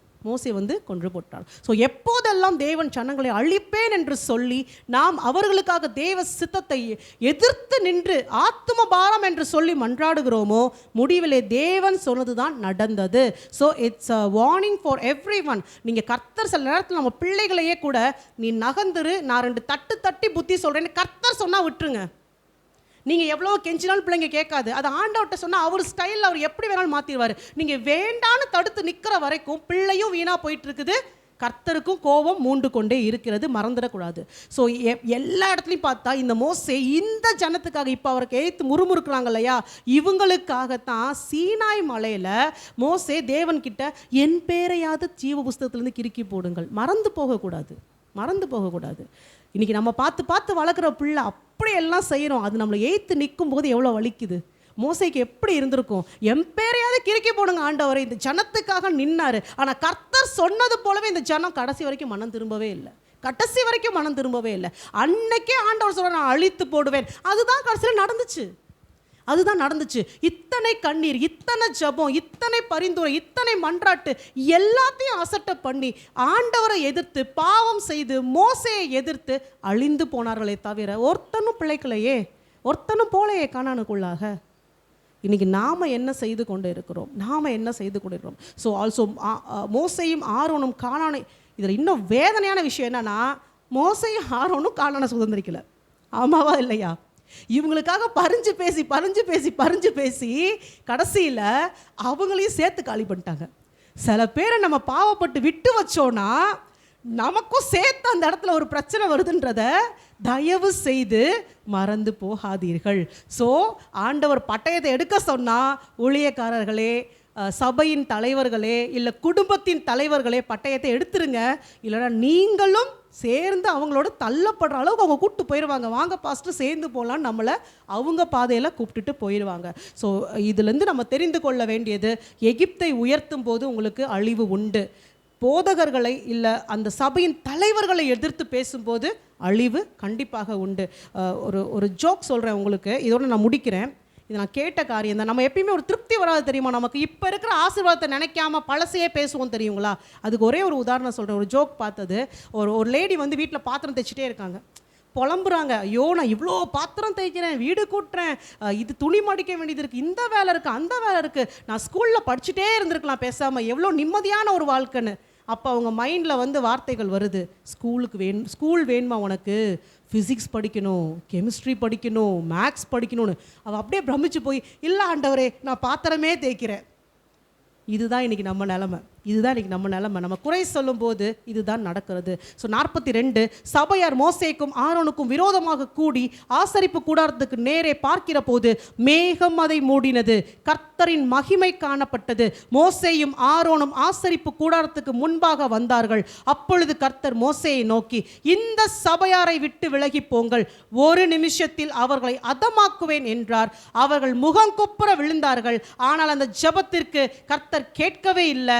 அந்த இடத்துல கர்த்தர் ஒரு அழிவை தான் கொண்டு வந்தார். மோசே ஆரோனை நோக்கி, நீ தூப கலசத்தை எடுத்து பலிபீடத்தில் இருக்கிற அக்கினி அதில் போட்டு அதன் மேல் தூப வர்க்கம் இட்டு சீக்கிரமாய் சபையினிடத்தில் போய் அவர்களுக்காக பாவ நிவர்த்தி செய். கர்த்தருடைய சந்நிதியில் இருந்து கடும் கோபம் புறப்பட்டது, வாதை தொடங்கிற்று என்றான். இதுக்கு மேல மோசேயெல்லாம் கர்த்தர் கேட்கவே இல்லை. நீ அழுதுகிட்டே இரு, நீ என்ன வேணாலும் பண்ணிட்டு இரு, இதோ என்னுடைய கோபம் வருகிறது, இந்த எக்ஸ்டெண்டுக்கு நம்ம போக வேண்டாம். அந்த தூப கலசத்தை ஆரோன் கையிலே பிடித்து கொண்டு சபை நடுவாக போய் நிற்கிறான். செத்தவர்களுக்கும் உயிரோடு இருக்கிறவர்களுக்கும் நடுவாக நிற்கிறான். அப்பொழுது வாதை நிறுத்தப்பட்டது. ஸோ எந்த ஊழியக்காரரை குறை சொல்றீங்களோ, உங்களுக்காக ஜெபிக்கிற பரிந்து பேசுகிற தலைவர்களை, இல்லை யாராவது ஒரு ஆத்மாவா இருக்கலாம், அவங்க குடும்பத்திலே கூட யாராவது ஒருத்தர் இருக்கலாம், உண்மையா உங்களுக்காக ஜெபிக்கிறவங்க, நல்ல விஷயத்தை சொல்றவங்க, எதிர்த்து நிற்கிறீங்களா, குறை சொல்றீங்களா, உங்களுக்கான விடுதலை எப்ப தெரியுமா? அவங்க ஜெபம் மட்டும்தான் உங்களை விடுவிக்க முடியும். அந்த தூப கலசம் ஜெபத்தை குறிக்கிறது. இடித்து போடப்படுகிற அந்த தூப வர்க்க பொடி எந்த அளவுக்கு அந்த ஊழியக்காரன் தன்னை நொறுக்கி தேவ சமூகத்தில் ஒப்பு கொடுக்கிறான்றதை குறிக்கிறது. அந்த ஜெபம் தான் வாதை அந்த இடத்துல நிறுத்தினது. 50வது வசனம், வாதை நிறுத்தப்பட்டது. அப்பொழுது ஆரோன் ஆசரிப்பு கூடார வாசலுக்கு மோசேயினிடத்தில் திரும்பி வந்தான். ஸோ எந்த ஊழியக்காரருக்கு விரோதமாக பேசுகிறோமோ அவங்க ஜெபிச்சா தாங்க விடுதலை. நீங்கள் அநியாயமாய் பேசுவீர்கள் ஆனால், இல்லை உங்கள் குடும்பத்தில் யாருக்காவது விரோதமாக நீங்கள் பேசுகிறீங்களா, அவங்க நல்லது சொல்ல போக நீங்கள் உங்களை குறை சொல்கிறீங்களா, அவங்க ஜெபிச்சாதான் விடுதலை. அதுதான் கர்த்தர், வேறு வாய்ப்பே இல்லை. ஸோ இன்றைக்கி நம்ம கற்றுக்கொண்ட அந்த பாடத்தை நம்ம மறந்து போகாத படிக்க ஜாக்கிரதையாக இருக்கலாம். அதே போல் இதனுடைய முடிவில் நான் சொல்கிற ஒரு காரியம், இதே கோகாத்தின் வம்சம் எதிர்த்து பேசினாங்க இல்லையா, இவ்வளோ பிரச்சனைக்கும் காரணமாக இருந்தாங்க இல்லையா, கர்த்தர் பார்ஷியாலிட்டி பார்க்குறாரு, எல்லாருக்கும் எல்லாத்துலையும் ஈக்குவலான ரைட்ஸ் இருக்குன்னு பேசினாங்க இல்லையா, அதே கோகாத்தின் வம்சத்தில் வந்த சாமுவேல் ஆசாரியனாக இருந்தார். சாமுவேல் ஆரோன் வம்சம் கிடையாது, சாமுவேல் தீர்க்கதரிசி ஆரோன் வம்சம் கிடையாது. சாமுவேல் தீர்க்கதரிசி இந்த கோகாத்தின் வம்சத்தில் வந்த ஒருத்தர். அவரை தேவன் ஆசாரியனாக, நியாயாதிபதியாக, ராஜாக்களை அபிஷேகம் பண்ணுகிறவனாக நியமித்தாரா இல்லையா? உங்ககிட்ட உண்மையிலேயே வந்து டேலண்ட் இருக்கு, உண்மையிலே அந்த பதவிக்கு நீங்க தகுதியானவர்கள், நீங்க போராடாதீங்க, ஏற்ற நேரத்தில் கர்த்தரே அதை செய்து முடிப்பார். அங்க ஆண்டவர் சொல்லல ஆரோன் வம்சம்னு சொல்லல, நீ இந்த பாவம் பண்ண சொல்லல, தகுதி இருந்தது. அன்னாளுடைய கண்ணீர், அன்னாளுடைய விண்ணப்பம், அங்க சாமுவேலுக்கு அது கொடுக்கப்பட்டது. உங்களுடைய விண்ணப்பங்களை கண்ணீரோடு கர்த்தர் சமூகத்தில் வைங்க, கர்த்தர் அதை வாய்க்க செய்வார். நீங்கள் எதிர்த்து பேசி வாதையை கொண்டு வராதீங்க, கண்ணீரோடு ஜெபித்து ஆசீர்வாதத்தை சுதந்தரித்துக் கொள்ளுங்கள். ஹல்லேலூயா. நாம் கண்களை மூடி ஜெபிப்போம். ஸ்தோத்திரம் ஆண்டவரை, நன்றியோடு துதிக்கிறேன் அப்பா, ஸ்தோத்தரிக்கிறேன். இந்த நேரத்திலும் நாங்கள் கேட்ட இந்த சத்தியங்களை எங்கள் ஆழ் மனதில் பதித்து வைக்க உதவி செய்யுங்கப்பா. ஒருபோதும் விக்கிரகங்களை பின்பற்றி போகாத படிக்கு, அந்நியர்களோடு சம்பந்தம் கலக்காத படிக்கு அப்பா, நாங்கள் எந்த சூழ்நிலையிலும் கர்த்தர் கர்த்தரை விட்டு கொடுக்காத படிக்க உங்களுக்காக பெனகாசை போல பக்தி வைராக்கியத்தோடு செயல்பட உதவி செய்யுங்க. ஞானத்தை கொடுங்க. என்ன பேசணும், எப்படி பேசணும், எந்த சூழ்நிலையில் பேசணும், யார்கிட்ட பேசணும். ஆவியானவர் எங்க மூலமாக பேசுங்கப்பா.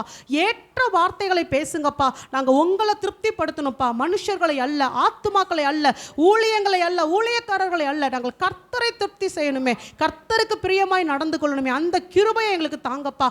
ஊழியர்களுக்கு விரோதமாக நாங்கள் பேசி இருப்போம் ஆனால், முறுமுறுத்து இருப்போம் ஆனால், எதிர்த்து நின்றிருப்போம் ஆனால், தேவன் எங்களுக்கு தலையாக வைத்த தலைவர்களை எதிர்த்து நின்றிருப்போம் ஆனால், இன்றைக்கு மன்னிப்பு கேட்கிறோம் ஆண்டவரே. வாதை எங்களுக்கு மத்தியில் வராத படிக்கு தேவரீர் எங்கள் பாவங்களை மன்னிப்பீராக, மன்னிப்பீராக ராஜா. அப்பா, ஏற்ற வேலையில் எங்களை உயர்த்துவதற்கு நீர் வல்லமை உள்ள தேவன் அப்பா. கண்ணீரோடும் விண்ணப்பத்தோடும் எங்களுடைய சகல காரியத்தையும் இன்றைக்கு கர்த்தருடைய சமூகத்திலே வைக்கிறோம் அப்பா. நீர் எங்களை ஆசீர்வதிப்பீராக. இயேசு கிறிஸ்துவின் நாமத்தில் பிதாவே, ஆமென்.